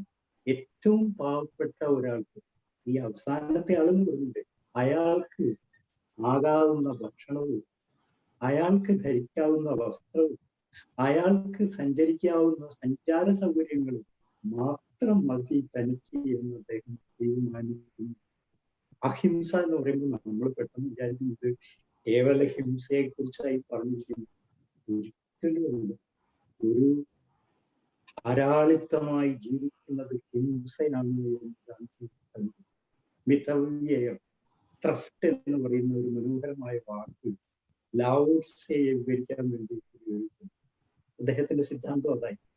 ഇങ്ങനെ എന്താണ് മിതവ്യയം എന്ന് പറയുമ്പോഴും സമ്പത്തിനെ കുറിച്ച് മാത്രമുള്ള കാര്യമല്ല. മിതവ്യയം എന്ന് പറഞ്ഞാൽ നിങ്ങൾക്ക് സബർമതി എന്ന് പോയി കണ്ടാൽ മിതവ്യയം എന്താണ് എന്ന് മനസ്സിലാവും. എത്ര ലളിതമായി, എത്ര ആകർഷകമായി. ഒരിടത്ത് പക്ഷെ ഒരു ലോക നേതാവും ഇത്ര മനോഹരമായ ഒരു കൊച്ചു വീട്ടിൽ താമസിക്കാനിടയില്ല. അല്ലേ അദ്ദേഹത്തിന്റെ എഴുത്ത്, അദ്ദേഹത്തിന്റെ ഭാഷ. മുസോളിനിയും ഹിറ്റ്ലറൊക്കെ വലിയ വാക്കുകളിൽ സംസാരിച്ചുകൊണ്ടിരിക്കുക, ഷൗട്ട് ചെയ്യുക. ഗാന്ധി ചെറിയ ശബ്ദത്തിൽ, ശ്രദ്ധിച്ചാൽ മാത്രം കേൾക്കാവുന്ന ശബ്ദത്തിൽ മധുരമായി സംസാരിക്കും. എന്നാലോ ഇതിനെ മനോഹരമാക്കാൻ ഒരിക്കലും നോക്കില്ല. 1916 ഇന്ത്യയിൽ ആദ്യത്തെ പ്രഭാഷണം നടന്നപ്പോൾ ഇന്ത്യയിൽ നിന്ന് ക്ഷണങ്ങളുടെ കളിയായിരുന്നു അദ്ദേഹത്തിന് പ്രസംഗിക്കാൻ വേണ്ടി. അത്ര ക്ഷോഭജനകമായ ഒരു പ്രസംഗമായിരുന്നു. പക്ഷെ ഗാന്ധി പോയില്ല. ഒരു വർഷത്തേക്ക് അദ്ദേഹം പോയില്ല. അത്തരം വശീകരണങ്ങളെ ഒക്കെ ചെറുക്കാൻ വേണ്ട ബലം അദ്ദേഹം അൺടു ദി ലാസ്റ്റ് എന്ന ഈ ദർശനത്തെ ഭാരതത്തിന്റെ പശ്ചാത്തലത്തിൽ വെച്ച് താൻ പൂർത്തീകരിക്കുന്നു. അതുകൊണ്ട് നിങ്ങൾക്കറിയാം, ഗാന്ധിയുടെ ചെറുപ്പത്തിലെ ഫോട്ടോ നിങ്ങൾ കണ്ടിട്ടുണ്ട്, മധ്യവയസ്സിലെ ഫോട്ടോ നിങ്ങൾ കണ്ടിട്ടുണ്ട്. പക്ഷെ ഗാന്ധി ആയിരിക്കുന്നത് അവസാന ഘട്ടത്തിലെ ഫോട്ടോകളിൽ മാത്രമാണ്. എന്തൊരു ചാരിതാർത്ഥ്യത്തോടു കൂടിയുള്ള ചിരിയാണ് നമ്മുടെ ചുമരിലിരിക്കുന്ന ഗാന്ധിയുടെ ചിരി. കാരണം അൺടു ദി ലാസ്റ്റിലേക്ക് അദ്ദേഹം സഞ്ചരിച്ചെത്തിക്കൊണ്ടിരിക്കുകയായിരുന്നു. മാത്രമല്ല, സംഭവിച്ച മരണം പോലും ഭാവിയിൽ ഒരു മാർഗമായി അല്ലെങ്കിൽ ഒരു തിരിച്ചറിയലിന്റെ രേഖയായി മാറും എന്ന് അദ്ദേഹത്തിന് ഉറപ്പായിരുന്നു. ന്യായത്തിന് വേണ്ടിയിട്ടാണ് താൻ പ്രവർത്തിച്ചത്, അന്യായമാണ് എന്നെ വെടിവെച്ചു കൊന്നത്, ഇതിൽ പരം ഞാൻ ഹിംസയെ കുറിച്ച് എന്താ പറയേണ്ടത് എന്നായിരുന്നു ഗാന്ധി. ഞാൻ ഹിംസയെ കുറിച്ചൊക്കെ വാക്കുണ്ട്. ഹിംസ എന്ന് പറയുന്നത് മറ്റൊരാളെ കൊല്ലാതിരിക്കലും മാത്രമൊന്നുമല്ല. സമ്പന്നൻ ഒരു പാവപ്പെട്ട കുട്ടി ഭക്ഷണമില്ലാതിരിക്കുമ്പോൾ അടുത്ത് നിന്ന് വിഭവസമൃദ്ധമായിട്ട് ഭക്ഷണം കഴിക്കുന്നത് ഹിംസയാണ്. വലിയ ആർഭാട വസ്ത്രം ധരിച്ച് അടുത്തുള്ള ആൾക്ക് ഒരു നിർവാഹവുമില്ല. ഹിംസയാണ്. നുണ പറയുന്നത് ഹിംസയാണ്. സത്യത്തെക്കുറിച്ച് അടുത്ത ഘട്ടത്തിൽ ഞാൻ താങ്ക് യു മാഷെ. ഗാന്ധിജി നടന്നു വന്ന പാതയിലൂടെ ഗാന്ധിജി നേരിട്ട പ്രശ്നങ്ങൾ എങ്ങനെ പ്രതിസന്ധികളെ തരണം ചെയ്തു എന്ന് പറയുന്നു. അപ്പോൾ ഇതിൽ നിന്ന് നമുക്ക് പോകേണ്ടത് ശ്രീധന്യ മാമിന്റെ കരിയറിൽ, മാം ഇവിടം വരെ എത്തി നിൽക്കുമ്പോൾ കരിയറിൽ കടന്നു വന്ന വഴികളിൽ ഉണ്ടായിരുന്ന പ്രതിസന്ധികളെ നേരിടാൻ സ്ഥിരോത്സാഹം എങ്ങനെ സഹായിച്ചു എന്നുള്ള 1-2 എക്സാമ്പിൾ മാമിന്റെ ലൈഫിൽ നിന്ന് പറഞ്ഞാൽ കുട്ടികൾക്കൊരു പാഠമായിരുന്നു. ഫസ്റ്റ് ഓഫ് ഓൾ, നിങ്ങൾ എങ്ങനെയാണ് പ്രതിസന്ധിനെ ഡിഫൈൻ ചെയ്യുന്നത് എന്നതിനനുസരിച്ചിട്ടായിരിക്കും നിങ്ങൾ എങ്ങനെ അത് ഓവർകം ചെയ്യാൻ പോകുന്നു എന്നുള്ളത്. ഞാൻ റിസൾട്ട് വന്ന സമയത്ത് എല്ലാവരും ഹൈലൈറ്റ് ചെയ്തത് കാര്യം എൻ്റെ ഒരു ബാക്ക്ഗ്രൗണ്ട് ആണ്. അത്രയും ഒരു ബാക്ക്വേർഡ് കമ്മ്യൂണിറ്റി അല്ലെങ്കിൽ അത്ര ഫിനാൻഷ്യലി വെൽ ഇനഫ് അല്ലാത്ത ഒരു ഫാമിലിയിൽ നിന്ന് വന്ന ഒരാൾ എന്ന രീതിയിലായിരുന്നു ഹൈലൈറ്റ് ചെയ്തത്. ബട്ട് ടു ബി ഫ്രാങ്ക്, എനിക്കുണ്ടായിരുന്ന അസൗകര്യങ്ങൾ ഒരിക്കലും എനിക്ക് എന്റെ തടസ്സമായിട്ടോ ഒരു ദാരിദ്ര്യമായിട്ടോ അല്ല തോന്നിയത്. മറ്റുള്ളവർക്ക് ഉണ്ടായിരുന്ന അത്രയും സൗകര്യങ്ങൾ ഇല്ലായിരുന്നു എന്നുള്ള സത്യമാണ്. പക്ഷെ അതൊരിക്കലും എൻ്റെ ഒരു കുറവായിട്ട് എനിക്ക് തോന്നിയിട്ടില്ല.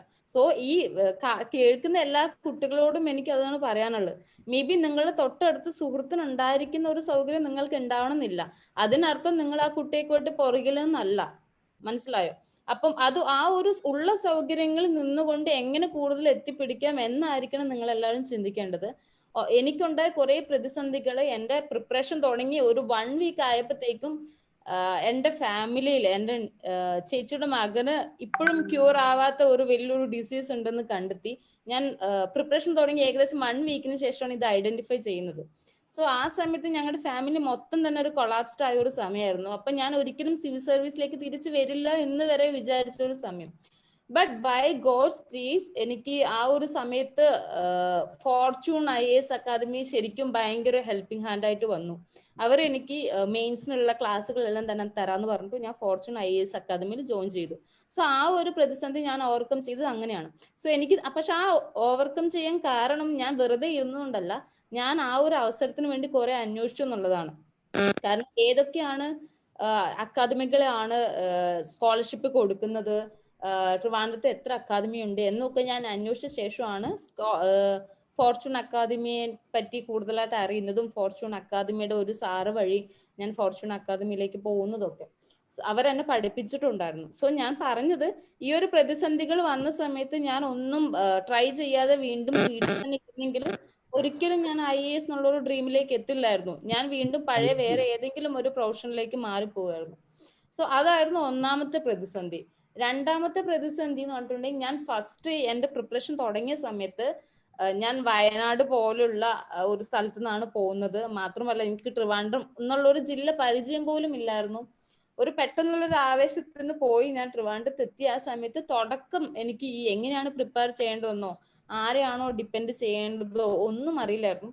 അപ്പം ഞാൻ കുറച്ച് കുട്ടികളുടെ അടുത്ത്, ഓൾറെഡി എക്സ്പീരിയൻസ്ഡ് ആയ കുറച്ച് കുട്ടികളുടെ അടുത്ത് ഞാൻ ഡൗട്ട് ചോദിക്കുന്ന സമയത്ത് എനിക്ക് അത്ര പോസിറ്റീവായ റെസ്പോൺസ് അല്ല അവരുടെ ഭാഗത്ത് ഉണ്ടായിരുന്നത്. സോ ആ ഒരു സമയത്ത് ഞാൻ അവരുടെ അടുത്ത് നല്ല അനുകൂലമായ റെസ്പോൺസ് അല്ലല്ലോ കിട്ടിയത് എന്ന് കരുതി വിഷമിച്ചിരിക്കുകയായിരുന്നെങ്കിൽ ഒരിക്കലും ഞാനത് ക്ലിയർ ചെയ്തില്ലായിരുന്നു. സോ അങ്ങനെ ആ കുട്ടികളുടെ അടുത്ത് കുറച്ചൊരു നെഗറ്റീവ് റെസ്പോൺസ് ഉണ്ടായപ്പം എന്നാൽ ശരി, ഇത് ഓവർകം ചെയ്തിട്ട് തന്നെ കാര്യം എന്ന് കഴിഞ്ഞ് പിന്നെ അവരുടെ അടുത്ത് ഹെൽപ്പ് ചോദിക്കാതെ സ്വന്തം നിലയ്ക്ക് പഠിച്ചു, ക്ലിയർ ചെയ്തു. സോ അപ്പം ഇതൊക്കെ ഒന്നും രണ്ടും ഇനിയും പ്രതിസന്ധികൾ ഇഷ്ടം പോലെ ഉണ്ട്.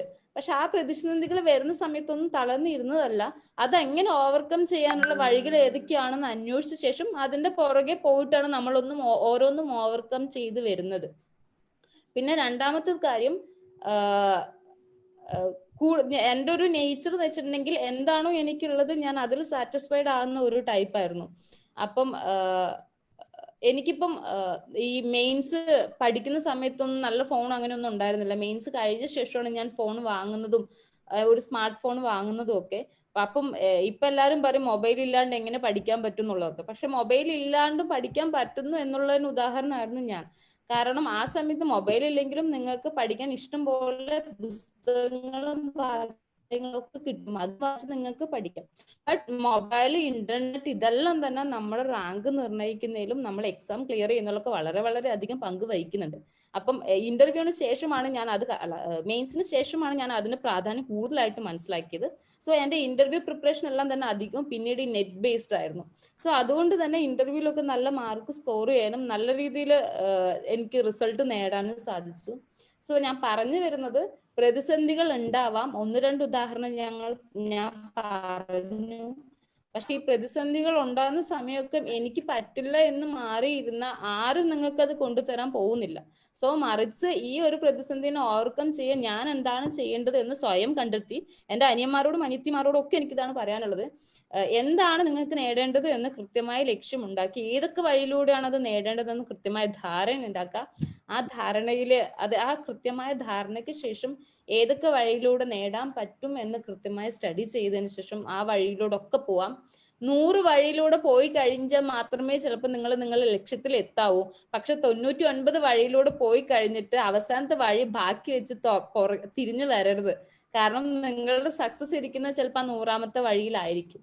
സോ അതുകൊണ്ട് തന്നെ എല്ലാവർക്കും പ്രതിസന്ധികൾ ഉള്ളവർക്കും പ്രതിസന്ധികൾ ഇല്ലാത്തവർക്കും എല്ലാവർക്കും തന്നെ കൃത്യമായൊരു സ്ഥിരമായൊരു ലക്ഷ്യവും അതിനുവേണ്ടി പ്രവർത്തിക്കാനുള്ള ഒരു മനസ്സും ഉണ്ടെങ്കിൽ തീർച്ചയായും എല്ലാവർക്കും തന്നെ വിജയം കൈവരിക്കാം എന്നുള്ളതാണ് എനിക്ക് പറയാനുള്ളത്. നമ്മുടെ മഹാത്മാവ് തന്നെ അതിന് വലിയൊരു ഉദാഹരണമാണ്. അദ്ദേഹം ഇന്ത്യയിൽ വന്ന് നമ്മുടെ ഇന്ത്യ എല്ലാം ചുറ്റിക്കറങ്ങിയ ശേഷമാണ് അദ്ദേഹം ഒരു പ്രത്യക്ഷ സമരത്തിലേക്ക് ഇറങ്ങിയത്. ആദ്യത്തെ സമരം ഒന്നും കുറച്ച് വിജയിച്ചില്ലെങ്കിലും പിന്നീട് വന്ന ഒരുപാട് സമരങ്ങൾ, നമ്മുടെ അഹമ്മദാബാദ് മിൽ സ്ട്രൈക്ക് മുതലുള്ള സമരങ്ങൾ മുതൽ ശരിക്കും ഗാന്ധിജി നമ്മുടെ സ്വാതന്ത്ര്യ പ്രസ്ഥാനത്തിലേക്ക് ഇറങ്ങുമ്പോൾ അദ്ദേഹത്തിന്റെ വിജയം ഒരുപാട് തൊട്ടു പിന്നാലെയായിരുന്നു വന്നിരുന്നത്. സോ അതുപോലെ തന്നെ പ്രവർത്തിക്കുക, ഹാർഡ് വർക്ക് ചെയ്യുക എന്നുള്ളതാണ് എനിക്ക് നിങ്ങളോടും പറയാനുള്ളത്. തീർച്ചയായും വിജയം നിങ്ങൾക്ക് എല്ലാവർക്കും തന്നെ കൂടെ ഉണ്ടാവും. അതിനുവേണ്ടി തീർച്ചയായും നിങ്ങളുടെ ഹാർഡ് വർക്കിനൊപ്പം തന്നെ എന്റെ പ്രാർത്ഥനയും നിങ്ങളെ കൂടെ ഉണ്ടാവും. Thank you. Thank you ma'am. നമ്മുടെ ഡിസ്കഷൻ വളരെ രസകരമായിട്ട് മുന്നോട്ട് പോവുകയാണെങ്കിൽ ഇതിനോട് ചേർന്ന് നിങ്ങൾക്ക് ചോദിക്കാനുള്ള ചോദ്യങ്ങൾ നമ്മുടെ ചാറ്റ് ബോക്സിൽ ഇടാം. ഇത് നമ്മുടെ FB-യിലും നമ്മുടെ ബാക്കി സോഷ്യൽ മീഡിയയിലും ലൈവായിട്ട് സ്ട്രീം ചെയ്യുന്നുണ്ട്. അതിലും ക്വസ്റ്റ്യൻസ് ഇടുന്നത് ഞങ്ങൾ സമയം അനുവദിക്കുന്ന പോലെ ഞങ്ങൾ എടുക്കുന്നതാണ്. ക്വസ്റ്റ്യൻസ് ചാറ്റ് ബോക്സുകളിലേക്ക് ഇടുക. നമ്മൾ തിരിച്ച് നാരായണ മാഷിലേക്ക് പോവാണ്. പക്ഷെ ജീവിതത്തിൽ കുറുക്കുവഴികളില്ല, സത്യസന്ധമായി ജീവിതത്തെ നേരിടണം എന്നാണ് ഗാന്ധിജി നമ്മളെ പഠിപ്പിച്ചത്. സ്വന്തം ജീവിതത്തിലൂടെ അദ്ദേഹം നമുക്ക് മുന്നിൽ വെച്ചേക്കുന്ന പാഠവും അതാണ്. ഇന്നത്തെ കാലത്തും സംസാരിക്കുമ്പോൾ ശ്രീധന്യ മാം പറഞ്ഞു ഹാർഡ് വർക്ക് എങ്ങനെയാണ് മാമിനെ പ്രതിസന്ധികളെ തരണം ചെയ്യാൻ സഹായിച്ചത്. വീട്ടിലെ തന്നെ ഏറ്റവും വലിയ പ്രതിസന്ധി നിൽക്കുന്ന സമയത്തും ഹാർഡ് വർക്കിലൂടെയാണ് ശ്രീധന്യ മാം ഇന്ന് ഇവിടെ എത്തി നിൽക്കുന്നത്. അപ്പോൾ ഇന്നത്തെ തലമുറയോട് നമ്മൾ ഗാന്ധിജിയുടെ ജീവിതം മുന്നിൽ വെച്ച് സംസാരിക്കുമ്പോൾ എങ്ങനെ ഷോർട്ട് കട്ടുകൾ അല്ലാതെ മുന്നോട്ട് പോകാം എന്നുള്ളതിനെ കുറിച്ച് മാഷിന്റെ ഒരു അഭിപ്രായം. ശ്രീധന്യയോട് എനിക്ക് വളരെ ആദരവുണ്ട്. എൻ്റെ നാട്ടുകാരിയാണ് ശ്രീധന്യ. അപ്പോൾ ഗാന്ധിയെ കുറിച്ച് പറയാം. ഗാന്ധി മാഷ ഒരു മിനിറ്റ്, മാഷ ഒച്ചോടൊന്ന് അടുത്തിരുന്ന് സംസാരിക്കാമോ? മാഷയുടെ ഒച്ച കേൾക്കുന്നു. ഗാന്ധി വാസ്തവത്തില് ഈ നമ്മളീ പറയുന്ന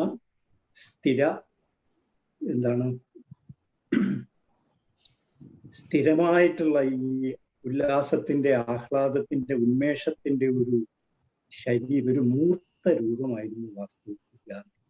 നിങ്ങള് ഈ ഉപ്പുകുറുക്കലിനായി ദണ്ഡി യാത്രയ്ക്കൊക്കെയുള്ള ഗാന്ധിയുടെ നടത്തം ചിത്രങ്ങളിലും ചലച്ചിത്രത്തിലും ഒക്കെ കണ്ടിട്ടുണ്ടാവും. എന്ത് വേഗത്തിലാണ്, എന്ത് ആത്മവിശ്വാസത്തിലാണ്. ഒരു നായകൻ നടക്കേണ്ട നടത്തമാണ്. നായകന്റെ ബാഹ്യ പ്രൗഢികളൊന്നുമില്ലാത്ത, ചെറിയ ഉയരം മാത്രമുള്ള, ഈ അസാധാരണമായി ഒരു സൗന്ദര്യവും ഇല്ലാത്ത, പക്ഷെ സൗന്ദര്യം മനുഷ്യൻ ഉണ്ടാക്കുന്നതാണ്. നേരത്തെ വിജയൻ സാർ ലിങ്കനെ കുറിച്ച് പറഞ്ഞിരുന്നു. ലിങ്കനെ കുറിച്ച് വീട്ടുകാർ പറഞ്ഞത് ഒരു സൗന്ദര്യം ഇല്ലാത്ത ആളാണ്. ഒരു കുട്ടി അച്ഛന്റെ കൂടെ ലിങ്കനെ കാണാൻ പോയി. കുട്ടിയെ മടിയിൽ വെച്ചു. ലിങ്കൻ സംസാരിക്കാൻ തുടങ്ങിയപ്പോൾ കുട്ടി അച്ഛനോട് പറയുക, അങ്ങനെയല്ല അച്ഛാ, ലിങ്കന് നല്ല സൗന്ദര്യമുണ്ട്. ഒരാൾ സൗന്ദര്യം സാക്ഷാത്കരിക്കുന്നത് അവനവന്റെ പ്രവർത്തനത്തിലൂടെയാണ്. ഭാരതം കണ്ട ഏറ്റവും സുന്ദരനായ വ്യക്തി മഹാത്മാഗാന്ധിയാണ് എന്നതിൽ യാതൊരു സന്ദേഹവും എനിക്കില്ല. ഗാന്ധിയുടെ ഒരു വലിയ അടിസ്ഥാനം എന്ന് പറഞ്ഞാൽ സത്യം. ദൈവം സത്യമാണ് എന്നാണ് അദ്ദേഹം വിശ്വസിച്ചിരുന്നത്. അപ്പോ ദൈവത്തിനല്ല പ്രാധാന്യം, ഈ സത്യത്തിനാണ് അദ്ദേഹം പ്രാധാന്യം കൊടുത്തിരുന്നത്. സത്യമാകട്ടെ, കാന്റ് പറയുന്നുണ്ട്, ഇമ്മാനുവൽ കാന്റ് എന്ന് പറയുന്ന ഒരു ചിന്തകൻ പറയുന്നു, സത്യമില്ലായിരുന്നെങ്കിൽ, കുറച്ച് ആളുകൾ സത്യം പറഞ്ഞില്ലായിരുന്നെങ്കിൽ നുണ ഒരു വിലയും ഇല്ലാത്ത ഒന്നായി പോകുമായിരുന്നു. എല്ലാവരും നുണ പറഞ്ഞാൽ നുണയ്ക്ക് എന്ത് വിലയാണ് ഉണ്ടാവുക? കുറച്ച് ആളുകൾ പറഞ്ഞ സത്യമാണ് ഈ നുണയെ ഇത്ര വിലയുള്ളതാക്കിയത്. സത്യം മാത്രം പറഞ്ഞ ഒരു മഹാത്മാവ് എന്നതാണ് ലോക രാഷ്ട്രീയ പ്രവർത്തകരിൽ ഗാന്ധിക്കുള്ള അനന്യത. ഒരു കാരണവശാലും അദ്ദേഹം നുണ പറഞ്ഞില്ല, സത്യം മാത്രം പറഞ്ഞു. സത്യം കാണിച്ചു തന്ന വഴിയിലൂടെ ആത്മവിശ്വാസത്തോടു കൂടി അദ്ദേഹം സഞ്ചരിച്ചുകൊണ്ടിരുന്നു. അങ്ങനെയുള്ള ഒരു സഞ്ചാരം അദ്ദേഹത്തെ സ്വതന്ത്രമാണ്. സത്യം അതാണ് സത്യത്തിന്റെ ഒരു വലിയ വലുപ്പം എന്ന് പറയുന്നത്. ഒരാളുടെ മുമ്പിലും കുമ്പിടേണ്ട സത്യത്തിന്റെ പിൻബലം ഉണ്ടായിരുന്നു ഗാന്ധിക്ക്. ആ നിലയ്ക്കാണ് അദ്ദേഹത്തെ ലോകം അത്ഭുതത്തോടു കൂടി കണ്ടത്. നിങ്ങൾ ഒരു ദിവസം, ഇന്ന് ഞാൻ നുണ പറയുകയില്ല എന്ന് തീരുമാനിച്ചു വൈകുന്നേരം ആവുമ്പോഴേക്ക് നിങ്ങൾ പരാജയപ്പെട്ടില്ലെങ്കിൽ എന്നോട് ചോദിച്ചോളൂ, നിങ്ങൾ പരാജയപ്പെട്ടില്ല. ഒട്ടും എളുപ്പമല്ല സത്യം മാത്രം പറഞ്ഞ് അതിജീവിക്കുക. ഒട്ടും എളുപ്പമല്ല ഒരു രാഷ്ട്രീയ നേതാവ് സത്യം മാത്രം പറഞ്ഞ് അതിജീവിക്കുക. ഇങ്ങനെ സത്യത്തിന്റെ ഒരു വലിയ ബലം എവിടുന്ന് കിട്ടി? നന്ന കുഞ്ഞായിരിക്കുമ്പോൾ ഹരിശ്ചന്ദ്ര കഥ, അതായിരുന്നു അദ്ദേഹത്തിന്റെ ഫൗണ്ടേഷണൽ ലിറ്ററേച്ചർ.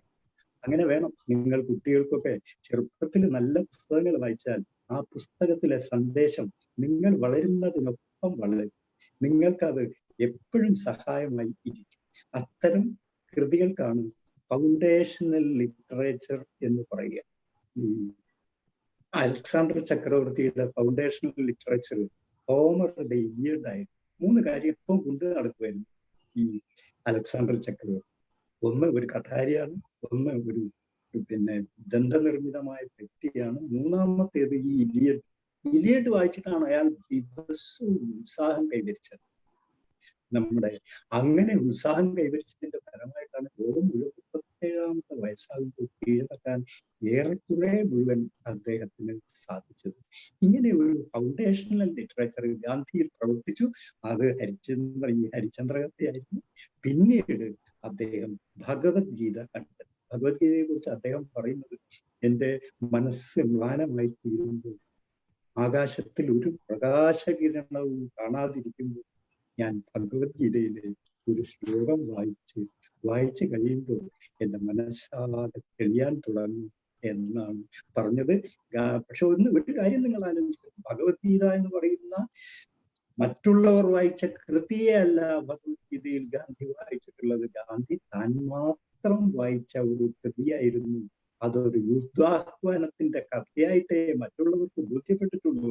ഗാന്ധിക്ക് അത് അഹിംസ ഉപദേശിക്കുന്നു, നിസ്വാർത്ഥമായ കർമ്മത്തിന്റെ കഥ പറയുന്ന ഒരു കൃതിയായി മാറി. ഇങ്ങനെ കാണുന്നതിൽ, വായിക്കുന്നതിൽ, കേൾക്കുന്നതിൽ ഒക്കെ തൻ്റെതായ പെർസ്പെക്റ്റീവ് സ്വീകരിച്ച ഒരാൾക്ക് എങ്ങനെയാണ് ആഹ്ലാദമില്ലാതിരിക്കുക?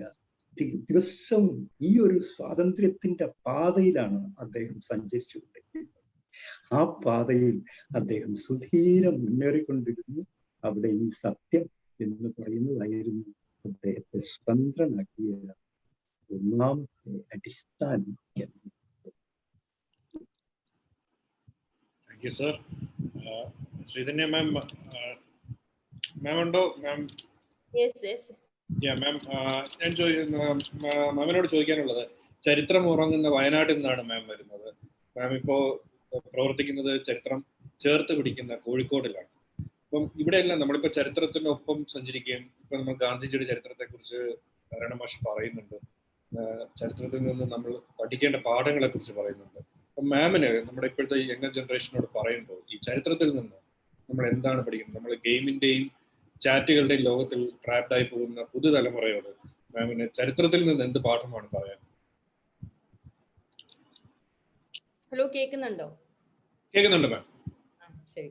ചരിത്രത്തിൽ നിന്ന് എന്താണ് പഠിക്കാനുള്ളത് എന്നുള്ളത് ഓരോരുത്തരും എങ്ങനെയാണ് ചരിത്രം പഠിക്കുന്നത് എന്നതിനെ ഡിപ്പെൻഡ് ചെയ്തിരിക്കും.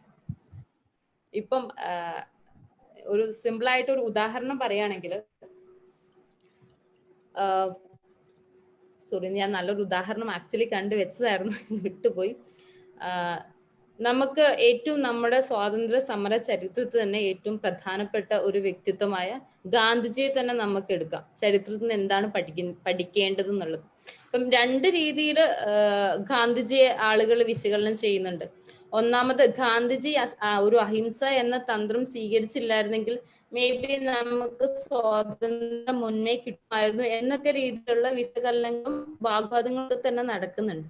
പക്ഷെ ഗാന്ധിജി അതിൽ ഉപയോഗിച്ച ആ ഒരു അഹിംസ എന്ന വേർഡ് പിന്നീട് തലമുറകളോളം ഓർമ്മിക്കുന്ന, അല്ലെങ്കിൽ ഇനിയും തലമുറകൾ ഏറെ കാലം മുറുകെ പിടിക്കുന്ന ഒരു ആദർശമായി അത് മാറിക്കഴിഞ്ഞു എന്നതിന് സംശയമില്ല.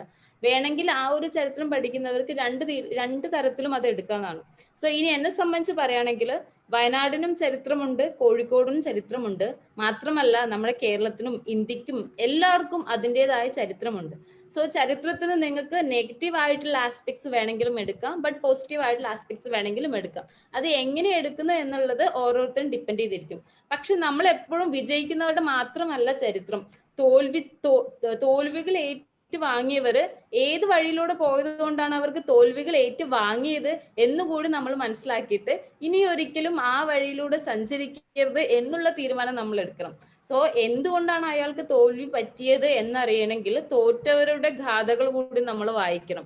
ജയിച്ചവരുടെ ഗാഥകൾ നമ്മൾ വായിക്കുമ്പം അവരെങ്ങനെ ആ ഒരു ജയിച്ച വഴിയിലേക്ക് എത്തി, അത് ചിലപ്പം അയാളുടെ സ്വന്തം എഫേർട്ട് കൊണ്ട് മാത്രം നേടിയ ഒരു ജയമായിരിക്കാം. പക്ഷെ അയാളെ പോലെ അല്ല ഇന്നത്തെ തലമുറയോ അല്ലെങ്കിൽ ഇന്നത്തെ ആളുകളോ ചിന്തിക്കുന്നത്. അപ്പം വിജയിച്ച ഒരാളെ സംബന്ധിച്ച് നമ്മൾ നോക്കുകയാണെങ്കിൽ എനിക്ക് ആദ്യമേ പറയാനുള്ളത്, ഈ ടോക്ക് സീരീസ് കേൾക്കുന്ന എല്ലാവരും നിങ്ങളുടെ അടുത്ത് പറയും നിങ്ങളുടെ ജീവിതത്തിലൊക്കെ ഒരു റോൾ മോഡൽസ് ഉണ്ടാവണം. ആ റോൾ മോഡലിനെ മാതൃകകളാക്കി വേണം നിങ്ങൾ അദ്ദേഹത്തിൽ നിന്നുള്ള ഒരുപാട് നല്ല വശങ്ങൾ എടുത്തിട്ട് വേണം നിങ്ങൾ ജീവിതത്തിൽ വിജയം നേടാം എന്ന രീതിയിലൊക്കെ ഒരുപാട് ആളുകൾ പറയുന്നുണ്ട്. ബട്ട് എൻ്റെ ടു ബി ഫ്രാങ്ക്, എൻ്റെ ഏറ്റവും ഹോണസ്റ്റ് ആയിട്ടുള്ള ഒപ്പീനിയൻ ആണ്. എൻ്റെ എല്ലാ അനിയന്മാരോടും അനിയത്തിമാരോടും പറയാണ്, നിങ്ങളെ പോലെ ചിന്തിക്കാനും നിങ്ങളെ പോലെ പ്രവർത്തിക്കാനും നിങ്ങളെ പോലെ ജീവിക്കാനും നിങ്ങൾക്ക് മാത്രമല്ലേ കഴിയൂ. പിന്നെ എന്തിനാണ് നിങ്ങൾ എപ്പോഴും വേറൊരാളെ റോൾ മോഡൽ ആക്കാൻ ശ്രമിക്കുന്നത് എന്നാണ് എനിക്ക് ചോദിക്കാനുള്ളത്. സോ ഓരോരുത്തരും സ്വയം റോൾ മോഡൽസ് ആയി മാറുക എന്നുള്ളതാണ് എനിക്ക് പറയാനുള്ളത്. നിങ്ങൾ വേറെ ആളെയും ബ്ലൈൻഡ്ലി കോപ്പി ചെയ്തിട്ടല്ല നിങ്ങളുടെ ജീവിതത്തിൽ വിജയം വരിക്കേണ്ടത്. അദ്ദേഹത്തിന് നിങ്ങൾക്ക് ഇഷ്ടപ്പെടുന്ന പോയിന്റ്സ് എല്ലാം തന്നെ നിങ്ങൾക്ക് എടുക്കാം. ബട്ട് അതെല്ലാം നിങ്ങൾക്ക് കൺവീനിയന്റ് ആണോ അല്ലെങ്കിൽ നിങ്ങൾക്ക് അത് നിങ്ങളുടെ ജീവിതത്തിൽ പ്രാവർത്തികമാക്കാൻ പറ്റുന്ന പോയിന്റുകളാണോ എന്ന് ആദ്യമേ തന്നെ നിങ്ങൾ മനസ്സിലാക്കണം. എന്തിനു ശേഷം നിങ്ങൾക്ക് നിങ്ങളുടെ ജീവിതത്തിൽ ചേർത്ത് നിൽക്കാൻ പറ്റുന്ന പോയിന്റുകളാണ് എന്ന് ഉറപ്പുണ്ടെങ്കിൽ നിങ്ങൾക്കത് നിങ്ങളുടെ ജീവിതത്തോട് ചേർത്ത് നിങ്ങളുടെ ജീവിത അവസാനം വരെ പോകാവുന്നതാണ്. സോ ഒരിക്കലും ഒരാളെ ബ്ലൈൻഡ്ലി കോപ്പി ചെയ്യുന്നിടത്തല്ല നിങ്ങളുടെ വിജയം. ബട്ട് അയാളെ വിശകലനം ചെയ്ത്, ഇപ്പൊ ചരിത്ര പുരുഷന്മാരായാലും ചരിത്രത്തിന്റെ ഏടുകളിൽ അവരുടേതായ വ്യക്തിമുദ്ര പതിപ്പിച്ച ആളുകളായാലും ശരി, അവരെ ബ്ലൈൻഡ്ലി കോപ്പി ചെയ്യുന്നതിന് പകരം അദ്ദേഹത്തിന് അല്ലെങ്കിൽ ആ ഒരു ചരിത്ര പുരുഷനെ അല്ലെങ്കിൽ ആ ചരിത്ര കഥാപാത്രത്തെ കൃത്യമായിട്ട് അനലൈസ് ചെയ്ത ശേഷം എന്തൊക്കെയായിരുന്നു അദ്ദേഹത്തിന്റെ ഡ്രോബാക്സ്, എന്തൊക്കെയായിരുന്നു അദ്ദേഹത്തിന്റെ പോസിറ്റീവ്സ്, അദ്ദേഹം അങ്ങനെ ചെയ്തിരുന്നെങ്കിൽ എന്താകുമായിരുന്നു അവസ്ഥ, അല്ലെങ്കിൽ അദ്ദേഹം ഇങ്ങനെ ചെയ്തിട്ടില്ലായിരുന്നെങ്കിൽ എന്താകുമായിരുന്നു അവസ്ഥ എന്നെല്ലാം വിശകലനം ചെയ്ത് നിങ്ങൾക്ക് ഏറ്റവും കൺവീനിയന്റ് ആയ അല്ലെങ്കിൽ നിങ്ങൾക്ക് ഫോളോ ചെയ്യാൻ പറ്റുന്ന പോയിന്റ്സ് ഏതാണോ അത് മാത്രം ഫോളോ ചെയ്ത് മുന്നോട്ട് കൊണ്ടുപോകുക എന്നുള്ളതാണ് എനിക്ക് നിങ്ങളുടെ അടുത്ത് പറയാനുള്ളത്. ചരിത്രത്തിന് നിങ്ങൾക്ക് ഒരുപാട് ഉദാഹരണങ്ങൾ സ്വീകരിക്കാം. ഗാന്ധിജിയുടെ അഹിംസ പോലെയുള്ള, അല്ലെങ്കിൽ നെഹ്റുവിന്റെ പോലുള്ള ഒരു കാന്തദർശിത്വമുള്ള ആ ചിന്തകൾ, ഇതൊക്കെ, അല്ലെങ്കിൽ സുഭാഷ് ചന്ദ്ര ബോസിന്റെ പോലെ ആ ദേശഭക്തി തുളുമ്പുന്ന തീരുമാനങ്ങൾ, അല്ലെങ്കിൽ അതേപോലുള്ള ആ ഒരു നേച്ചർ, അതൊക്കെ തന്നെ നിങ്ങൾക്ക് അഡോപ്റ്റ് ചെയ്യാം. പക്ഷെ അഡോപ്റ്റ് ചെയ്യുന്നതിന് മുമ്പേ നിങ്ങൾ തീരുമാനിക്കേണ്ട അല്ലെങ്കിൽ നിങ്ങൾ ആലോചിക്കേണ്ട കാര്യം ഇത് എത്ര കാലം നിങ്ങൾക്ക് ഇത് തുടർന്ന് കൊണ്ടുപോകാം എന്നാണ്. ഒരു ആവേശത്തിന് അഡോപ്റ്റ് ചെയ്യുന്നതല്ല നമുക്ക് വേണ്ടത്, മറിച്ച് ഇതിൽ എന്തൊക്കെ മാറ്റങ്ങൾ വരുത്തി നിങ്ങൾക്ക് നിങ്ങളുടെ ലൈഫിൽ മുഴുവനായിട്ട് കൊണ്ടുപോകാൻ പറ്റുമോ ആ രീതിയിലുള്ള ഒരു സെലക്ഷൻ ആയിരിക്കണം നിങ്ങൾ ചരിത്രത്തിൽ നിന്ന് എടുക്കേണ്ടത്. പിന്നെ പറഞ്ഞതുപോലെ ഒരിക്കലും വിജയിച്ച വ്യക്തികളുടെ ചരിത്രം മാത്രമല്ല നിങ്ങൾ പഠിക്കേണ്ടത്, വിജയത്തിനോടൊപ്പം തന്നെ തോൽവി കൈവരിച്ചവരും എന്തുകൊണ്ടാണ് അവർക്ക് വിജയത്തിലേക്ക് എത്താൻ കഴിയാതെ പോയത് എന്നുള്ള ഒരു ഭാഗം കൂടി നിങ്ങൾ മനസ്സിലാക്കേണ്ടതുണ്ട്. എങ്കിൽ മാത്രമേ നിങ്ങൾക്ക് ആ ഒരു വിജയിച്ചവരുടെ ആ വിജയം നേടിയ വഴികളും അതുപോലെ പരാജയപ്പെട്ടവന്റെ പരാജയപ്പെട്ടു പോകാൻ കാരണമായ വഴികളും തമ്മിലുള്ള വ്യത്യാസം മനസ്സിലാക്കിയിട്ട് കൃത്യമായ ഒരു വഴി നിങ്ങൾക്ക് സെലക്ട് ചെയ്യാൻ പറ്റുള്ളൂ. പിന്നെ എൻ്റെ ഇപ്പോഴത്തെ കൂട്ടുകാരോടൊക്കെ പറയാനുള്ളത്, ചരിത്രത്തിന് നമ്മൾ എടുക്കണം തീർച്ചയായും, ബട്ട് എല്ലാം തന്നെ ചരിത്രത്തിലേക്ക് എടുക്കണം എന്നൊരു അഭിപ്രായക്കാരി അല്ല ഞാൻ. നിങ്ങൾക്ക് വേണ്ടത് നിങ്ങൾ സ്വന്തമായി ഡെവലപ്പ് ചെയ്യേണ്ട സമയം എത്രയോ അതിക്രമിച്ചു കഴിഞ്ഞു. നമ്മൾ 2020 നിൽക്കുന്നത്. 2020 ഒരു മനുഷ്യന് വേണ്ടിയുള്ള മസ്തിഷ്ക വളർച്ചയും അതിനു വേണ്ടിയുള്ള സാമൂഹ്യ സാഹചര്യങ്ങളും അതിൻ്റെതായ ഒരു മെന്റൽ ഡെവലപ്മെന്റും തന്നെ എല്ലാവർക്കും ഉണ്ട്. സോ ഇനിയും ചരിത്രത്തിന്റെ താളുകളിലേക്ക് പോയി ചരിത്രത്തിൽ നിന്ന് മാത്രമേ ഞാൻ അഡോപ്റ്റ് ചെയ്യൂ എന്നൊരു വാശി കാണിക്കാതെ നമ്മുടെ ഈ ഇപ്പോഴത്തെ പരിത സാഹചര്യങ്ങളിൽ ഇപ്പോഴത്തെ ഏറ്റവും നല്ല ഡെവലപ്മെന്റ് ഒക്കെ ഉള്ള ഈ ഒരു സൊസൈറ്റിയിൽ നിന്ന് നമുക്ക് അബ്സോർവ് ചെയ്യാനുള്ള കാര്യങ്ങൾ കൂടി നമ്മൾ എടുത്തിട്ട് അതുമായി നമ്മൾ മുന്നോട്ട് പോകുന്നതായിരിക്കും കുറച്ചുകൂടി ഉചിതമായിട്ട് എനിക്ക് തോന്നുന്നു. ചരിത്രത്തിൽ നിന്നുള്ള നല്ല വശങ്ങളും ചരിത്രത്തിന്റെ മോശം വശങ്ങളോടും ഒപ്പം തന്നെ ഇന്നത്തെ സാഹചര്യത്തിന്റെ വശങ്ങൾ കൂടി അനലൈസ് ചെയ്തിട്ട് മുന്നോട്ട് പോയി കഴിഞ്ഞാൽ മാത്രമേ നമുക്ക് ഇനി വരുന്ന കാലങ്ങളിൽ പിടിച്ചു നിൽക്കാൻ പറ്റുള്ളൂ. അതുകൊണ്ട് തന്നെ എല്ലാവർക്കും എന്ത് അഡോപ്റ്റ് ചെയ്യുന്നുണ്ടെങ്കിലും അതെല്ലാം നിങ്ങൾക്ക് കംഫർട്ടബിൾ ആണോ എന്നുള്ളതാണ് പ്രധാനം. കംഫർട്ടബിൾ ആയ ഒരു കാര്യമാണ് നിങ്ങൾ സെലക്ട് ചെയ്യുന്നതെങ്കിൽ നിങ്ങൾക്ക് ജീവിത വിജയം ഒരുപാട് അകലത്തല്ല, അടുത്ത് തന്നെയാണ്. സോ എന്ത് സെലക്ട് ചെയ്യുമ്പോഴും ആ ഒരു കംഫർട്ടബിലിറ്റി അല്ലെങ്കിൽ നിങ്ങൾക്ക് ഇത് ഫോളോ ചെയ്യാൻ പറ്റാവുന്നതാണോ എന്ന കാര്യം മറക്കാതെ ഓർമ്മിക്കുക എന്നാണ് എനിക്ക് പറയാനുള്ളത്. Thank you. Thank you ma'am. ഞങ്ങളുടെ MBTയുടെ മിഷൻ ബെറ്റർ ടുമോറോയുടെ തന്നെ ഒരു ഫിലോസഫി എന്ന് പറയുന്നത് change maker in every one എന്നുള്ളതാണ്. നമ്മൾ തന്നെ ചേഞ്ച് മേക്കറായി മാറുന്ന അവസ്ഥയിൽ സമൂഹത്തിൽ ചേഞ്ച് ഉണ്ടാവും എന്നുള്ളതാണ് ഞങ്ങൾ മുന്നോട്ട് വയ്ക്കുന്ന ആശയം. നാരായണ മാഷിലേക്ക് വരികയാണെങ്കിൽ സ്ഥിരോത്സാഹത്തെ കുറിച്ച്, പെർസിവറൻസിനെ കുറിച്ച് ഗാന്ധിജി തന്നെ പറഞ്ഞിട്ടുള്ളത് നമ്മൾ ചെയ്യുന്നത് ഒരുപക്ഷെ അപ്രസക്തമായി തോന്നാം, പക്ഷെ അപ്പോഴും നമ്മൾ അത് ചെയ്യുന്നു എന്നതാണ് പ്രധാനം, ആ ചെയ്ത്താണ് പ്രധാനം എന്നാണ് ഗാന്ധിജി പറഞ്ഞത്. പക്ഷെ ഇന്നത്തെ തലമുറ ഈ ലാഭേച്ഛ ഇല്ലാതെ പ്രവർത്തിക്കാൻ മടിക്കുന്ന ഒരു തലമുറയാണ് എന്നാണ് പറയപ്പെടുന്നത്. അവര് വളരെ മെറ്റീരിയലിസ്റ്റിക് ആണ്. അപ്പോൾ ഈ കാലഘട്ടത്തിൽ ഗാന്ധിജി എങ്ങനെയാണ് പ്രസക്തമാകുന്നത്? ഇങ്ങനെ ഒരു കാലഘട്ടത്തിലാണല്ലോ ഗാന്ധിജി പ്രസക്തമാകുന്നത്. നമ്മളെല്ലാവരും ജീവിക്കാത്ത ഒരു ജീവിതം നയിക്കുന്നു. ഇന്ന് നമ്മൾ ഈ കാലത്തിനോട് എത്ര നീതി ചെയ്യുന്നു അതുപോലെ അക്കാലത്തിനോട് അദ്ദേഹം നീതി ചെയ്തിരിക്കുന്നു. പുതിയ വഴികളിലേക്ക് അദ്ദേഹം സഞ്ചരിച്ചുകൊണ്ടിരിക്കുന്നു. ജീവിതത്തിന്റെ എല്ലാ മേഖലകളോടും അദ്ദേഹം സംവദിക്കുന്നു. അദ്ദേഹം വേശ്യകളെ അഭിസംബോധന ചെയ്ത് ബോംബെയിൽ സംസാരിക്കുന്നു. ഒരു നേതാവിനെ കുറിച്ച് നമുക്ക് സങ്കല്പിക്കാൻ സാധിക്കും. അദ്ദേഹത്തിന് നിജമായ ഒരിടവുമില്ല, എല്ലായിടവും അദ്ദേഹത്തിന്റെ ഇടമാക്കി മാറ്റിയിരിക്കുന്നു. ഏറ്റവും പ്രധാനമായിട്ടുള്ളത് സംവാദാത്മകതയാണ്. പുതിയ തലമുറയ്ക്ക് ഗാന്ധിയിൽ നിന്ന് എന്താണ് ഏറ്റവും പ്രധാനമായി പഠിക്കാനുള്ളത് എന്നതിനെ കുറിച്ച് ഞാൻ പറയുക സംവാദാത്മകതയെ. എന്താ സംവാദം? സംവാദം നിങ്ങൾ പറയുന്നത് ശ്രദ്ധാപൂർവം കേട്ട് അതിനെ നിങ്ങൾക്ക് അനുകൂലമായി വ്യാഖ്യാനിച്ചതിന് ശേഷം അതിന്മേൽ എടുക്കുന്ന നിർണായകമായ തീരുമാനം നിങ്ങൾക്കും സ്വീകാര്യമാകേണ്ടതാണ്. തൽക്കാലം നിഷേധിച്ചാലും പിന്നീട് നിങ്ങൾ അത് സ്വീകരിക്കും. ഇങ്ങനെ വിവാദങ്ങളുടെ വലിയ ഗാന്ധി സ്വീകരിക്കുന്നില്ല. എപ്പോഴും ശ്രദ്ധയോടെ ഇരിക്കും. ഇടത് കൗള് അടിക്കുമ്പോൾ വലത് കൗള് കാണിച്ചു കൊടുക്കുന്നത് അടിയെ പ്രോത്സാഹിപ്പിക്കാനല്ലല്ലോ, മറിച്ച് നിങ്ങൾ എന്താ തെറ്റാണ് എന്നോട് ചെയ്യുന്നത് എന്ന് അയാളെ ബോധ്യപ്പെടുത്താൻ വേണ്ടിയിട്ടാണ് ഓരോ പ്രവർത്തനവും. എതിരാളിയില്ല, എനിമി ഇല്ല. Enemy is someone whose story we have not heard എന്നാ പറയുന്നത്. എനിമി എന്ന് പറയുന്നത് ആരാ? അയാളുടെ കഥ നമ്മൾ കേൾക്കാത്തത് കൊണ്ടാണ്. ഗാന്ധി കേട്ടു, ഗാന്ധി മനസ്സിലാക്കി. ബ്രിട്ടീഷുകാരെ തോൽപ്പിക്കുകയല്ല ഗാന്ധി ചെയ്തത്, ജയിപ്പിക്കുകയാണ്. അവർ അന്യായമായി മറ്റൊരു രാജ്യത്തെ ഭരിച്ചുകൊണ്ടിരിക്കുന്നു, അവിടെ ചൂഷണം ചെയ്തുകൊണ്ടിരിക്കുന്നു. ആ മര്യാദകളും അവരെ മോചിപ്പിക്കുകയാണ് ഗാന്ധി ചെയ്തത്.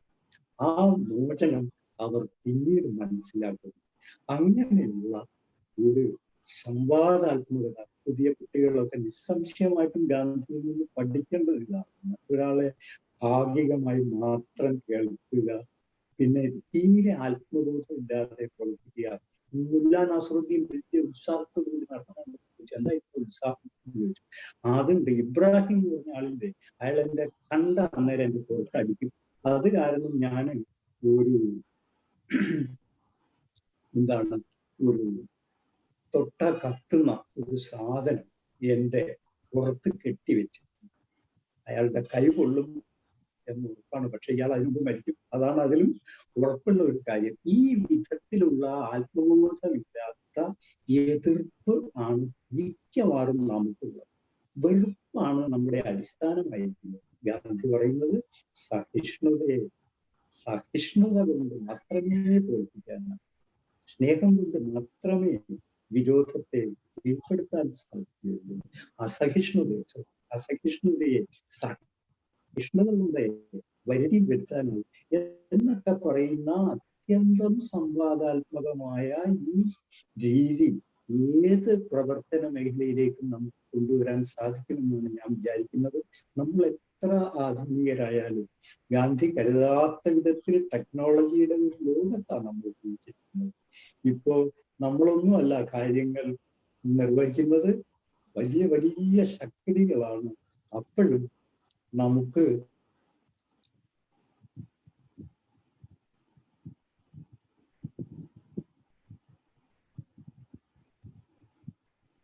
മാഷിന്റെ കണക്ഷൻ പോയെന്ന് തോന്നുന്നു. മാഷ് തിരിച്ചു വരും എന്ന് തോന്നുന്നു. നമുക്ക് മാഷ് പറഞ്ഞുകൊണ്ടിരുന്നത് സംവാദത്തെ കുറിച്ച് ഗാന്ധിജി പറഞ്ഞ കാര്യങ്ങളാണ്. സംവാദത്തിലൂടെയാണ് അടുത്തൊരാൾക്ക് പറയാനുള്ളത് കേൾക്കുന്നത് വഴിയാണ് നമ്മൾ മീനിങ് ആയിട്ടൊരു സംവാദം, ഒരു ഡിബേറ്റിലൂടെ നമുക്ക് മുന്നോട്ട് പോകാൻ പറ്റുള്ളൂ. നമുക്ക് കേൾക്കേണ്ടത് മാത്രം കേൾക്കുന്നതല്ല സംവാദം, പൂർണ്ണമായും മറുവശം കേൾക്കുകയും അതിനോട് പ്രതികരിക്കുകയും ചെയ്യുന്നതാണ് സംവാദം. ഇത് പറഞ്ഞുകൊണ്ട് നമുക്ക് ക്വസ്റ്റ്യൻ ആൻഡ് ആൻസേഴ്സിലേക്ക് കടക്കാം. കാര്യം നമുക്ക് ഒരുപാട് ചോദ്യങ്ങൾ നമ്മുടെ ചാറ്റ് റൂമിലും നമ്മുടെ ബാക്കിയുള്ള സോഷ്യൽ മീഡിയയിലും വരുന്നുണ്ട്. അപ്പോഴേക്കും മാഷ് തിരിച്ചു വരുമെന്ന് പ്രതീക്ഷിക്കുന്നു. ചോദ്യോത്തരം സെഷൻ ഹാൻഡിൽ ചെയ്യാനായിട്ട് നമ്മുടെ MBTയുടെ CEO ആയിട്ടുള്ള സൈഫിനെ ഞാൻ ക്ഷണിക്കുകയാണ്. സൈഫ് തുടങ്ങി വെക്കുമ്പോഴേക്കും മാഷ് വരും എന്ന് കരുതുന്നു. Thank you Anand. നമ്മുടെ പോസ്റ്റിന്റെ മറ്റൊരു സെഷൻ വളരെ നിർണായകമായിട്ടുള്ള ഒരു ദിനത്തില് നമ്മളെല്ലാവരും നമ്മുടെ ദേശത്തെക്കുറിച്ചും നമ്മുടെ സ്വാതന്ത്ര്യത്തെക്കുറിച്ചും ഒക്കെ ആലോചിച്ചുകൊണ്ടിരിക്കുന്ന പ്രധാനപ്പെട്ട ഒരു ദിവസത്തിൽ ഈ പോസ്റ്റിന്റെ സെഷൻ വളരെ മനോഹരമായിട്ട് മുന്നോട്ട് പോയിക്കൊണ്ടിരിക്കുകയാണ്. നമ്മുടെ സമയം ഏകദേശം ഇങ്ങനെ അവസാനിച്ചുകൊണ്ടിരിക്കുന്ന സമയത്ത് ഒരുപാട് ചോദ്യങ്ങൾ ചാറ്റ് ബോക്സിലും ഫേസ്ബുക്കിലും ഒക്കെ വന്ന് നിറയുന്നുണ്ട്. നല്ല നാളെകൾ സൃഷ്ടിക്കുന്നതിന് വേണ്ടി ഇന്നുകളിൽ പ്രവർത്തിക്കുന്നതിനായി MBT നിരന്തരം സജീവമായി പ്രവർത്തിച്ചുകൊണ്ടിരിക്കുന്നതിന്റെ ഒരു ഭാഗമായിട്ടാണ് യഥാർത്ഥത്തിൽ ഈ പോസിബിലിറ്റീസ് എന്ന് പറയുന്ന ഈ പോസ്റ്റ് ടോക്ക് നമ്മൾ തുടങ്ങിയത്. അപ്പൊ നമ്മുടെ ചോദ്യങ്ങളൊക്കെ തന്നെ ആളുകളിൽ പോസിറ്റിവിറ്റിയെ കുറിച്ച് ചിന്തിക്കാനും സാധ്യതകൾ അന്വേഷിക്കാനും അവരെ പ്രോത്സാഹിപ്പിക്കുന്നു എന്നുള്ളത് അറിയുന്നതിൽ വളരെ സന്തോഷം. എനിക്ക് തോന്നുന്നു ശ്രീധന്യ മാഡത്തിന്റെ അടുത്ത് നിന്ന് തുടങ്ങാം. ഒരുപാട് ചോദ്യങ്ങൾ മാഡത്തിനോട് കുട്ടികളായും മുതിർന്നവരായാലും ഒക്കെ ചോദിച്ചിട്ടുണ്ട്. അതിലൊരു ചോദ്യം ഇങ്ങനെയാണ്, ഇത് ഒരു പ്രകാശൻ അദ്ദേഹത്തിന്റെ മൊബൈലിൽ നിന്ന് വന്നൊരു ചോദ്യമുണ്ട്. അതിനോട് സാമ്യമായിട്ടുള്ള ഒരു ചോദ്യം തന്നെ ഗായത്രി ചോദിച്ചിട്ടുള്ളത് ഇതാണ്: നമ്മുടെയൊക്കെ യാത്രയിൽ ഒരുപാട് പ്രതിസന്ധികൾ ഉണ്ടാവും, ഒരുപാട് തളർത്തലുകൾ, നമ്മളെ പ്രതിസന്ധി എന്നുള്ളേക്കാൻ അപ്പുറത്തേക്ക് മറ്റുള്ളവരെ നമ്മളെ തളർത്തുന്ന ഒരു അവസ്ഥ ഉണ്ടാവും. അത് കുടുംബമാവും, സമൂഹമാവും, കൂട്ടുകാരാവും, എന്തെങ്കിലുമൊക്കെ നമ്മളെ പിറകോട്ട് വലിക്കുന്ന ചില കാര്യങ്ങൾ ഉണ്ടാവാറുണ്ട്. ഇത്തരം തളർത്തലുകളെ മാഡം എങ്ങനെയാണ് നേരിട്ട് മുന്നോട്ട് സ്ഥിരോത്സാഹത്തോടു കൂടി പോയത് എന്നുള്ളതാണ് ചോദ്യം. ഞാനിത് ഓൾറെഡി ആൻസർ ചെയ്ത് കഴിഞ്ഞതാണ്. എന്റെ രണ്ടാമത്തെ ക്വസ്റ്റ്യൻ എക്സാക്ട്ലി മോഡറേറ്റർ ചോദിച്ചതും സെയിം ക്വസ്റ്റ്യൻ ആണ്. ഞാനത് ഉദാഹരണ സഹിതം പറഞ്ഞതുമാണ്. സോ എനിക്ക് സെയിം തിങ്സ് റിപ്പീറ്റ് ചെയ്യാൻ താല്പര്യമില്ല. ഞാൻ വേറെ കുറച്ച് കാര്യങ്ങളൂടെ പറയാം. ഒന്നാമത്തെ പരിമിതികൾ വന്ന കാര്യവും ബാക്കിയെല്ലാം തന്നെ ഓൾറെഡി ഞാൻ എക്സ്പ്ലനേഷൻ സഹിതം പറഞ്ഞതാണ് എന്തൊക്കെയാണ് പരിമിതി എന്നുള്ളത്. പക്ഷെ അതൊന്ന് ഈ പരിമിതി കടക്കാനുള്ള ഒരൊറ്റ ടിപ്സും ഞാൻ പറയാം. ഒറ്റ കാര്യമേ ഉള്ളൂ. ഞാൻ എൻ്റെ ലൈഫിൽ അപ്ലൈ ചെയ്തൊരു കാര്യമാണ് സെൽഫ് മോട്ടിവേഷൻ എന്നുള്ള കാര്യം. എന്നോട് എല്ലാവരും ചോദിച്ചു ആരാണ് മോട്ടിവേഷൻ, ആരാണ് ഇൻസ്പിറേഷൻ ഒക്കെ ഉള്ളത്. തീർച്ചയായും അന്നത്തെ മാനന്തവാടി സബ് കളക്ടർ ആയിരുന്ന ശ്രീറാം സാംബശിവറാവു സാർ എനിക്കൊരു സ്പാർക്ക് തന്നു. ബട്ട് അതല്ലായിരുന്നു എൻ്റെ ആക്ച്വൽ ഇൻസ്പിറേഷനും മോട്ടിവേഷനും എന്നുള്ളത്. എൻ്റെ മോട്ടിവേഷനും എൻ്റെ ഇൻസ്പിറേഷൻ എല്ലാം ഞാൻ തന്നെയായിരുന്നു. എനിക്കറിയാം എനിക്ക് വേറെ ആളെയും കോപ്പി ചെയ്യാൻ കഴിയില്ല എന്ന്. എനിക്കറിയാം എനിക്ക് വേറെ ആൾ പറയുന്ന പോലെ പ്രവർത്തിക്കാനോ അവരെ പോലെ ചിന്തിക്കാനോ എനിക്ക് പറ്റില്ല എന്ന്. എനിക്ക് വ്യക്തമായിട്ട് അറിയുന്ന ഒരു കാര്യം, എനിക്ക് എങ്ങനെ പ്രവർത്തിക്കാൻ കഴിയും, എനിക്ക് എങ്ങനെ പഠിക്കാൻ കഴിയും, എനിക്ക് വ്യക്തമായ ധാരണയുണ്ട്. സോ ബാക്കിയുള്ള എല്ലാവരോടും എനിക്ക് പറയാനുള്ളത്, നിങ്ങൾക്ക് എങ്ങനെ ചെയ്യാൻ കഴിയുന്നു നിങ്ങൾക്ക് ആദ്യമായിട്ടൊരു വ്യക്തമായ ധാരണ വേണം എന്നുള്ളതാണ്. ആ ധാരണ ഉണ്ടെങ്കിൽ ചുറ്റുമുള്ള പ്രതിസന്ധികളെല്ലാം തന്നെ നിങ്ങൾക്ക് വഴിമാറും. ഓൾറെഡി പ്രതിസന്ധിയും ബാക്കി കാര്യങ്ങളും തന്നെ ഞാൻ രണ്ടാമത്തെ ക്വസ്റ്റ്യനിൽ എക്സ്പ്ലെയിൻ ചെയ്തതാണെന്ന് തോന്നുന്നു. സോ വേറെ ക്വസ്റ്റ്യൻസിലേക്ക് പോകാം നമുക്ക്. തീർച്ചയായും മാഡം. നാരായണ മാഷ് തിരിച്ചെത്തിയിട്ടുണ്ടോ?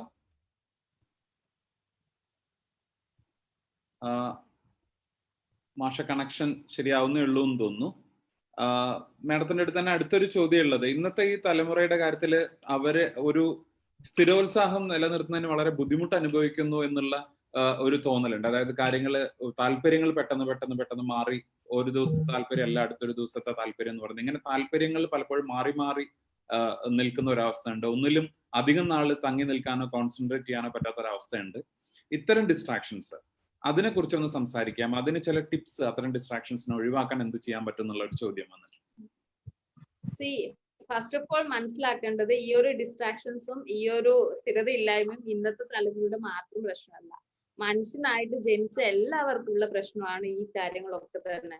ഈവൻ എന്റെ കേസ് എടുത്ത് നോക്കുകയാണെങ്കിൽ എനിക്ക് 10th അഡ്വക്കേറ്റ് ആകാനായിരുന്നു താല്പര്യം, +2 എനിക്ക് ഡോക്ടർ ആവാനായിരുന്നു താല്പര്യം, ഡിഗ്രിയിൽ എനിക്ക് PhD എടുത്തൊരു പ്രൊഫസർ ആവാനായിരുന്നു താല്പര്യം.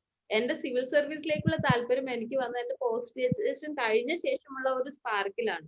സോ ഈ ആഗ്രഹങ്ങൾ മാറി വരിക, സാഹചര്യങ്ങൾ മാറി വരിക എന്നുള്ളത് നോർമൽ ഹ്യൂമന് സംഭവിക്കുന്നതാണ്. അതിന് പഴയ തലമുറയൊന്നോ പുതിയ തലമുറയൊന്നോ വ്യത്യാസമില്ല. സോ നിങ്ങൾ ഒരു ആഗ്രഹം ഫിക്സ് ചെയ്ത് കഴിഞ്ഞാൽ അതിൽ സ്റ്റിക്ക് ഓൺ ചെയ്തിട്ട് മുന്നോട്ട് പോകുന്നതിന്റെ ടിപ്സ് അല്ല. ആക്ച്വലി നമ്മളെ മലയാളികൾക്ക് പൊതുവെ ഉണ്ടാവുന്ന കാര്യങ്ങളാണ്. എപ്പോഴും ആ ഒരു കുറുക്കു വഴിയാണ് ചോദിക്കുക. എല്ലാവർക്കും പെട്ടെന്ന് വേണം എന്നുള്ള ഒരു ആറ്റിറ്റ്യൂഡോ എനിക്ക് തോന്നിയിട്ടുണ്ട് അങ്ങനെയുള്ളതായിട്ട്.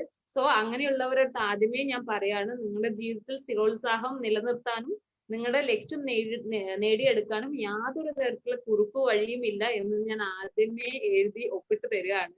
കൃത്യമായ ലക്ഷ്യബോധത്തിലുള്ള നിതാന്ത പരിശ്രമത്തിലൂടെ മാത്രമേ തന്നെ നമുക്ക് എല്ലാവർക്കും ലക്ഷ്യങ്ങളിലേക്ക് എത്താൻ പറ്റുള്ളൂ. സോ എനിക്ക് പെട്ടെന്ന് ലക്ഷ്യത്തിൽ എത്താൻ പറ്റും, അല്ലെങ്കിൽ കുറുക്കു വഴി ഉണ്ട് എന്ന് നിങ്ങൾ ആരെങ്കിലും നിങ്ങളോട് പറഞ്ഞിട്ടുണ്ടെങ്കിൽ കൃത്യമായി മനസ്സിലാക്കാം അയാൾക്ക് ആ കാര്യത്തെ പറ്റി വ്യക്തമായ ധാരണ ഇല്ലാത്തതുകൊണ്ടാണ് അയാൾ നിങ്ങളെ കുറുക്കു വഴിയിലേക്ക് കൊണ്ടുപോകാം എന്ന് പറയുന്നത്. സോ എന്റെ അനിയന്മാരോടും അനിയത്തിമാരോടും അതോടൊപ്പം തന്നെ ഇത് ശ്രമിക്കുന്ന എല്ലാവരോടും പറയാനുള്ളത്, നിങ്ങൾ ലൈഫിൽ ഒരു ലക്ഷ്യം ഫിക്സ് ചെയ്യുന്ന സമയത്ത് ആ ഒരു ലക്ഷ്യം അതിൽ എത്ര പേരിൽ മാറ്റങ്ങൾ ഉണ്ടാക്കും എന്ന് ആദ്യം ചിന്തിക്കുക. നിങ്ങൾ ഒബ്വിയസ്ലി ഫസ്റ്റ് ഓഫ് ഓൾ നിങ്ങൾ ചിന്തിക്കുക എന്റെ ലൈഫിൽ എന്തൊക്കെ മാറ്റങ്ങൾ ഉണ്ടാക്കും തന്നെയാണ്. അത് നോർമൽ മനുഷ്യനാരിൽ തന്നെ ചിന്തിക്കാം. പക്ഷെ അതിന്റെ കൂടെ ഒരു എക്സ്ട്രാ പോയിന്റ് ആഡ് ചെയ്താൽ മതി. എനിക്ക് ഈ ഒരു ലക്ഷ്യം കൊണ്ട് എനിക്ക് നന്മ ഉണ്ടാകുന്ന ഒപ്പം തന്നെ എന്റെ ചുറ്റുവട്ടത്തുള്ളവരിൽ ഒരാളുടെ ജീവിതത്തിലെങ്കിലും മാറ്റം കൊണ്ടുവരാൻ കഴിഞ്ഞാൽ അത് എനിക്ക് കിട്ടുന്ന വലിയൊരു അസറ്റാണ്. ആ ഒരു ചിന്തയാണ് ആക്ച്വലി എന്നെ ഇവിടെ ഈ ഒരു സിവിൽ സർവീസിലേക്ക് കൊണ്ടെത്തിയത്. കാരണം സിവിൽ സർവീസിലേക്ക് വന്നു കഴിഞ്ഞാൽ നിങ്ങൾക്ക് ചെയ്യാൻ പറ്റുന്ന മേഖലകൾ നിരവധിയാണ്. നിങ്ങൾ വർക്ക് ചെയ്ത്, ഇപ്പം ഞാൻ തന്നെ ആയാലും ശരി, വിദ്യാഭ്യാസത്തിന് വേണ്ടി അല്ലെങ്കിൽ SC/ST ഡെവലപ്മെന്റിന് വേണ്ടി, ഇൻഫ്രാസ്ട്രക്ചറിന് വേണ്ടി, എൻവയോൺമെന്റിന് വേണ്ടി, അങ്ങനെ വ്യത്യസ്തമായ ഒരു കടല് തന്നെ നമുക്ക് മുന്നിലുണ്ട് വർക്ക് ചെയ്യാനുണ്ട്. സോ ഏത് മേഖലയിൽ വർക്ക് ചെയ്താലും ആ ഒരു നിങ്ങളുടെ വർക്കിന്റെ ഒരു ഇഫക്റ്റ് ആയിട്ട് ഒരുപാട് പേരുടെ ജീവിതത്തിൽ മാറ്റങ്ങൾ വരുത്താൻ കഴിയും എന്നതിൽ യാതൊരു സംശയവുമില്ല. എനിക്ക് വേണമെങ്കിൽ ഒരു സാധാ ജോലിയായിട്ട് അതിൽ നിന്ന് കിട്ടുന്ന വരുമാനം കൊണ്ട് എനിക്ക് മാത്രം എന്റെ കാര്യം നന്നായി നോക്കി ജീവിക്കാമായിരുന്നു. പക്ഷെ അതിനെക്കാട്ട് എനിക്ക് തോന്നിയത്, ശരി ഞാൻ ഒരു IAS ആയി കഴിഞ്ഞാൽ അത് എനിക്ക് മാത്രമല്ല എന്റെ ഫാമിലിയോടൊപ്പം തന്നെ എനിക്ക് ചുറ്റുമുള്ള ഒരു 10 പേരുടെയെങ്കിലും ജീവിതത്തിൽ മാറ്റം വരുത്താൻ കഴിഞ്ഞാൽ അത് എനിക്ക് വലിയൊരു അസറ്റാണ്. ആ ഒരു ചിന്തയിലാണ് ഞാൻ സിവിൽ സർവീസിലേക്ക് തിരിഞ്ഞത്. പിന്നെയുള്ള കാര്യം, ഈ ഡിസ്ട്രാക്ഷൻസും ആഗ്രഹങ്ങളിൽ നിന്ന് മാറിപ്പോവാന്നുള്ളതൊക്കെ നോർമൽ ആയിട്ട് സംഭവിക്കുന്നതാണ്. എന്റെ ലൈഫിൽ ഫ്രീക്വന്റ് ആയിട്ട് സംഭവിച്ചതാണ്. സിവിൽ സർവീസ് നേടുന്നതിന് മുമ്പും നേടിക്കഴിഞ്ഞ ശേഷം ഒക്കെ ഈ ഡിസ്ട്രാക്ഷൻസ് വരാറുണ്ട്. പക്ഷെ ഈ ഡിസ്ട്രാക്ഷൻസ് ഒക്കെ വരുന്ന സമയത്തും നിങ്ങളുടെ ആ ഒരു ലക്ഷ്യം മനസ്സിലുണ്ടെങ്കിൽ ഈ ഡിസ്ട്രാക്ഷൻ ഒക്കെ ഒരു പരിധി വരെ നിങ്ങൾക്ക് ഓവർകം ചെയ്യാൻ കഴിയുമെന്നാണ് എനിക്ക് പറയാനുള്ളത്. ഒരിക്കലും അത് കംപ്ലീറ്റ് ആയിട്ട് ഡിസ്ട്രാക്ഷനെ മാറ്റി പൂർണ്ണമായി വിജയം കൈവരിച്ച ഒരാളല്ല ഞാൻ. ഒരു മനുഷ്യനുണ്ടാവേണ്ട ബേസിക് ആയിട്ടുള്ള ഡിസ്ട്രാക്ഷൻസും കാര്യങ്ങളും ഒക്കെ തന്നെ ഏതൊരു ആളും ലൈഫിൽ ഫേസ് ചെയ്യുന്നതാണ്. അത് നാച്ചുറൽ ആയിട്ട് സംഭവിക്കേണ്ട കാര്യങ്ങളാണ്. നിങ്ങൾ തന്നെ അത് ഫേസ് ചെയ്യും ഉറപ്പായിട്ടും. പക്ഷെ ഫേസ് ചെയ്യുന്ന സമയത്തൊക്കെ ചിന്തിക്കേണ്ട കാര്യം, നിങ്ങളുടെ ലക്ഷ്യത്തിനെ ഒരുപാട് ദൂരേക്ക് മാറ്റി നിർത്തുന്ന ഡിസ്ട്രാക്ഷൻ ആണെങ്കിൽ ശ്രദ്ധിക്കണം. അങ്ങനെ ഒരു ഡിസ്ട്രാക്ഷൻ വന്ന് കഴിയുമ്പോൾ തന്നെ നിങ്ങൾ അത് കടിഞ്ഞാണിടണം. ഇതെന്റെ ലക്ഷ്യത്തിൽ നിന്നും ഒരുപാട് ദൂരേക്ക് എന്നെ കൊണ്ടുപോകുന്ന ഡിസ്ട്രാക്ഷനാണ്. ചില ഡിസ്ട്രാക്ഷൻസ് ഉണ്ട് ഒരു ദിവസം കൊണ്ട് നിങ്ങൾക്ക് തിരിച്ചു വരാൻ പറ്റുന്ന ഡിസ്ട്രാക്ഷൻസ്. അതൊക്കെ യൂഷ്വലി വരുന്നതാണ്, അതിലൊന്നും യാതൊരു കുഴപ്പമില്ല. ബട്ട് നിങ്ങളുടെ ലക്ഷ്യത്തിൽ നിന്ന് ഒരുപാട് ദൂരത്തേക്ക് നിങ്ങളെ മാറ്റുന്ന എന്തെങ്കിലും തടസ്സം ഉണ്ടെങ്കിൽ തീർച്ചയായിട്ടും അത് ഐഡന്റിഫൈ ചെയ്തിട്ട് അത് കറക്റ്റ് ചെയ്തിട്ട് മാത്രമേ മുന്നോട്ട് പോകാവൂ. Thank you. തീർച്ചയായിട്ടും മാഡം പറഞ്ഞ വളരെ പ്രധാനപ്പെട്ട ഒരു കാര്യം, ഈ സക്സസിലേക്ക് കുറുക്ക് വഴികളില്ല എന്നുള്ളതും, അതുപോലെ തന്നെ നമ്മുടെ ഡിസ്ട്രാക്ഷൻസിനെ കുറിച്ച് നമ്മൾ തന്നെ ബോധവാന്മാരാവുക. നമ്മുടെ ലക്ഷ്യത്തിൽ നിന്ന് ഒരുപാട് ദൂരെ നമ്മൾ മാറ്റി നിർത്തുന്നെങ്കിൽ നമ്മൾ ശ്രദ്ധിക്കണം എന്നുള്ളതായിരുന്നു. മാഷ് വന്നിട്ടുണ്ടോ തിരിച്ച്? ഇല്ല, കിട്ടിയിട്ടില്ല. മാഷ് കേൾക്കാം മാഷെ. മാഷെ നമ്മുടെ ചില പിന്നെ സൂമിലും ഫേസ്ബുക്കിലൊക്കെ ആയിട്ട് വന്ന ചില ചോദ്യങ്ങളായിരുന്നു നമ്മളിങ്ങനെ എടുത്തോണ്ടിരുന്നത്. നമ്മളെ കുറെ കൂട്ടുകാർ ഒരുപാട് ചോദ്യങ്ങൾ ഇട്ടിട്ടുണ്ട്. മാഷോടും കുറെ ചോദ്യങ്ങൾ വന്നിട്ടുണ്ട്. നമുക്ക് എല്ലാം എടുക്കാനുള്ള ഒരു സമയമില്ല. ഒരു ചോദ്യം വന്നിട്ടുള്ളത് ഹേഡെ കിരൺ ആണ് ചോദിച്ചിട്ടുള്ളത്. ഇന്ത്യയുടെ ആത്മാവ് ഗ്രാമങ്ങളിലാണ് എന്നും മഹാത്മാഗാന്ധി പറഞ്ഞിട്ടുണ്ട്. എന്നാൽ ഇന്ന് ഗ്രാമങ്ങൾ നശിച്ചുകൊണ്ടിരിക്കുന്നു. ഗ്രാമങ്ങളിലെ പലരും നഗരങ്ങളിലേക്ക് ചേക്കേറുകയാണ്. ഇതിനോടുള്ള അങ്ങയുടെ അഭിപ്രായം എന്താണെന്നുള്ളതാണ് മാഷ അടുത്താണ് ചോദിച്ചിട്ടുള്ളത്. ഗാന്ധി കണ്ട ഭാരതമേ അല്ല ഇന്ന് നമ്മുടെ ഭാരതം. നഗരങ്ങളായിക്കൊണ്ടിരിക്കുകയാണ് എല്ലാ ഗ്രാമങ്ങളും. എല്ലാ നഗരത്തിൽ ലഭ്യമായ എല്ലാ സൗകര്യങ്ങളും ലഭിച്ചിരിക്കുന്നു ഗ്രാമത്തിന്. നഗരത്തിലായിരുന്നു നേരത്തെ ആൾക്കൂട്ടം ഉണ്ടായിരുന്നത്. ഇന്ന് ഗ്രാമങ്ങളിലും ആൾക്കൂട്ടം ആണുള്ളത്. വലിയ വ്യത്യാസങ്ങളൊന്നും വാസ്തവത്തിൽ ഇല്ല. അതുകൊണ്ട് ഗ്രാമങ്ങളിലൂടെ ഇനിയൊരു വിജയം ഉണ്ടാകണമെങ്കിൽ ഗ്രാമത്തിന്റെ പ്രവർത്തനങ്ങളിൽ വലിയ മാറ്റം ഉണ്ടാകണം. ഈ പഞ്ചായത്ത് രാജൊക്കെ വളരെ ബോധപൂർവം നമ്മൾ സ്വീകരിക്കുകയും അടിത്തട്ടിൽ നിന്നുള്ള വികസനത്തിന്റെ വഴികൾ കാണുകയും ഒക്കെ ചെയ്യണം. ഇപ്പം മുകൾത്തട്ടിൽ നിന്ന് അടിത്തട്ടിലേക്കുള്ള വികസനം മാത്രമേ സംഭവിക്കുള്ളൂ. അതുകൊണ്ടുകൂടിയാണ് ഈ ഗ്രാമത്തിന് തൻ്റെതായ ഒരു ശക്തി, സ്വത്തും ഇല്ലാതായി തീർന്നിരിക്കുന്നത്. അതുകൊണ്ട് ഈ ഗാന്ധി വിഭാവനം ചെയ്തിരുന്ന കാര്യങ്ങൾ ആ കാലത്തിന്റെ പശ്ചാത്തലത്തിൽ ഏറെ ഉചിതമായിരുന്നു എങ്കിലും ഗാന്ധി പറയുന്ന ഗ്രാമം എന്ന് ഏറെക്കുറെ അപ്രത്യക്ഷമായ സ്ഥിതിക്ക് ഗാന്ധിയുടെ വാക്കുകളെ നാം വ്യാഖ്യാനിച്ച് വേണം മനസ്സിലാക്കാൻ, അക്ഷരാർത്ഥത്തിലല്ല. അതുകൊണ്ട് ഗാന്ധിയുടെ വാദഗതികൾ പുതിയ ഇന്ത്യക്ക് അനുസൃതമായി വ്യാഖ്യാനിക്കേണ്ടതാണ് ഒരു ഗാന്ധിയൻ എന്ന് ഞാൻ കരുതുന്നു. തീർച്ചയായിട്ടും മാഷ. ഒരു ചോദ്യങ്ങൾ കൂടി മാഷോട് എടുക്കാൻ തോന്നുന്നു. അതിനുശേഷം നമ്മുടെ ഇതിന്റെ ഒരു വോട്ട് ഓഫ് താങ്ക്സിലേക്ക് നമുക്ക് പോവാം. ഇതില് ചോദിച്ചിട്ടുള്ളത് ദേവ PV ചോദിച്ചിട്ടുള്ള ഒരു കാര്യമാണ്. ഈ സ്ഥിരോത്സാഹം എത്ര ദൂരെയുള്ള ലക്ഷ്യത്തിലേക്ക് നമ്മളെ എത്തിക്കുമെന്ന് ദേശാടന കിളികളുടെ യാത്ര ഉദാഹരിച്ചുകൊണ്ട് ഒരു പ്രഭാഷണം കേൾക്കുകയുണ്ടായി. അതിൽ എന്തെങ്കിലും ദാർശനിക അടിത്തറയുണ്ടോ എന്നുള്ളതാണ് ചോദിച്ചിട്ടുള്ളത്. വേദ PV ആണ് ചോദിച്ചിട്ടുള്ളത്. വേദ.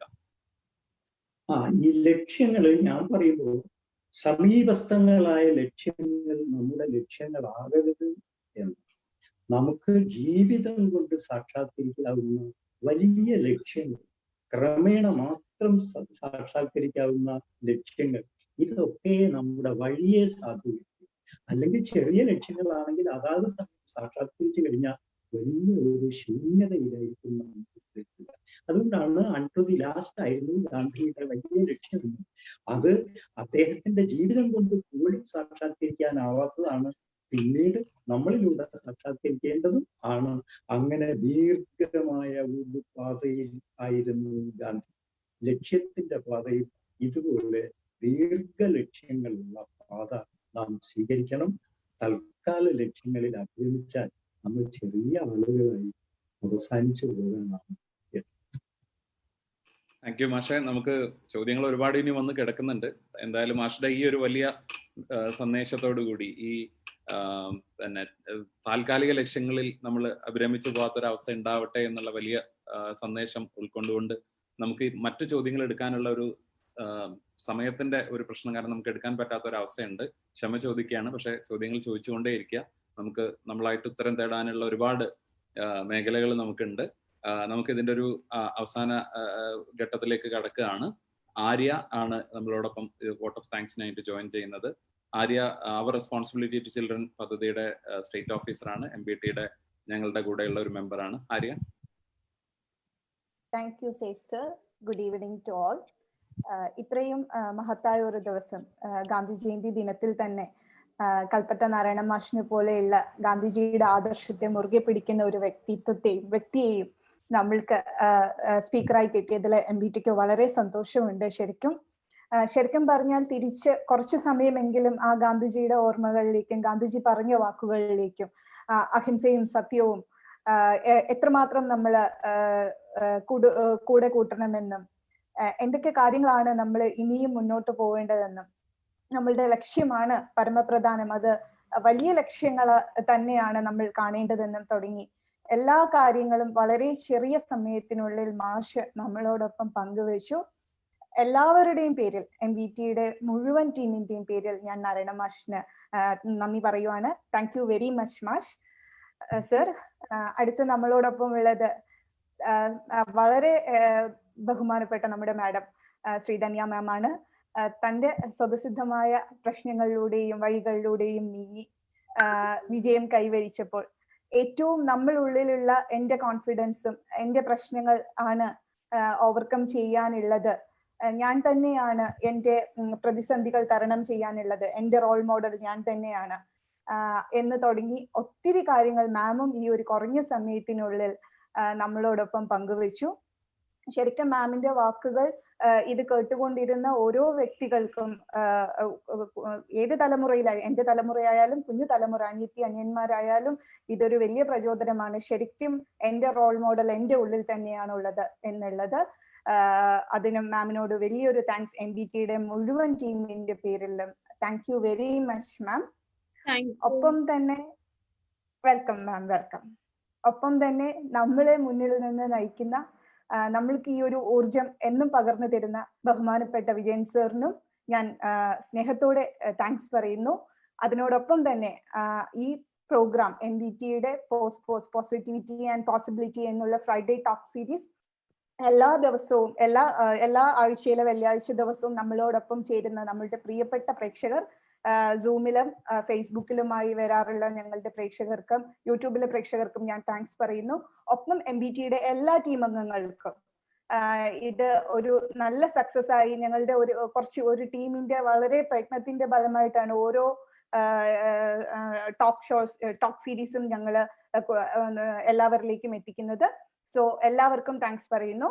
ഞാൻ നമ്മളുടെ നെക്സ്റ്റ് ടോപ്പിക് പരിചയപ്പെടുത്തുവാണ്. Revitalising body and mind. അതാണ് നമ്മളുടെ നെക്സ്റ്റ് ഫ്രൈഡേ ടോക്ക് സീരീസിലെ ടോപ്പിക്. അപ്പോൾ ഒരിക്കൽ കൂടി ഞാൻ എല്ലാവർക്കും സ്നേഹത്തോടെ നന്ദി പറഞ്ഞുകൊണ്ട് ഇന്നത്തെ ടോക്ക് സീരീസ് ഇവിടെ അവസാനിപ്പിക്കുന്നു. ഒപ്പം let us go to our national anthem. Thank you.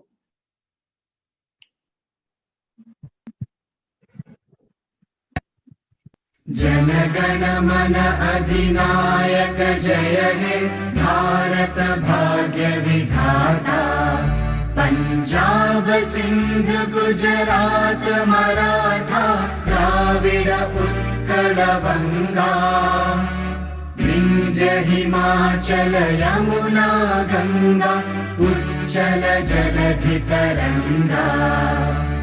तव शुभ नामे जागे तव शुभ आशीष मांगे। गाहे तव जय गाथा जन गण मंगलदायक जय हे भारत भाग्य विधाता। जय हे जय हे जय हे जय जय जय जय हे।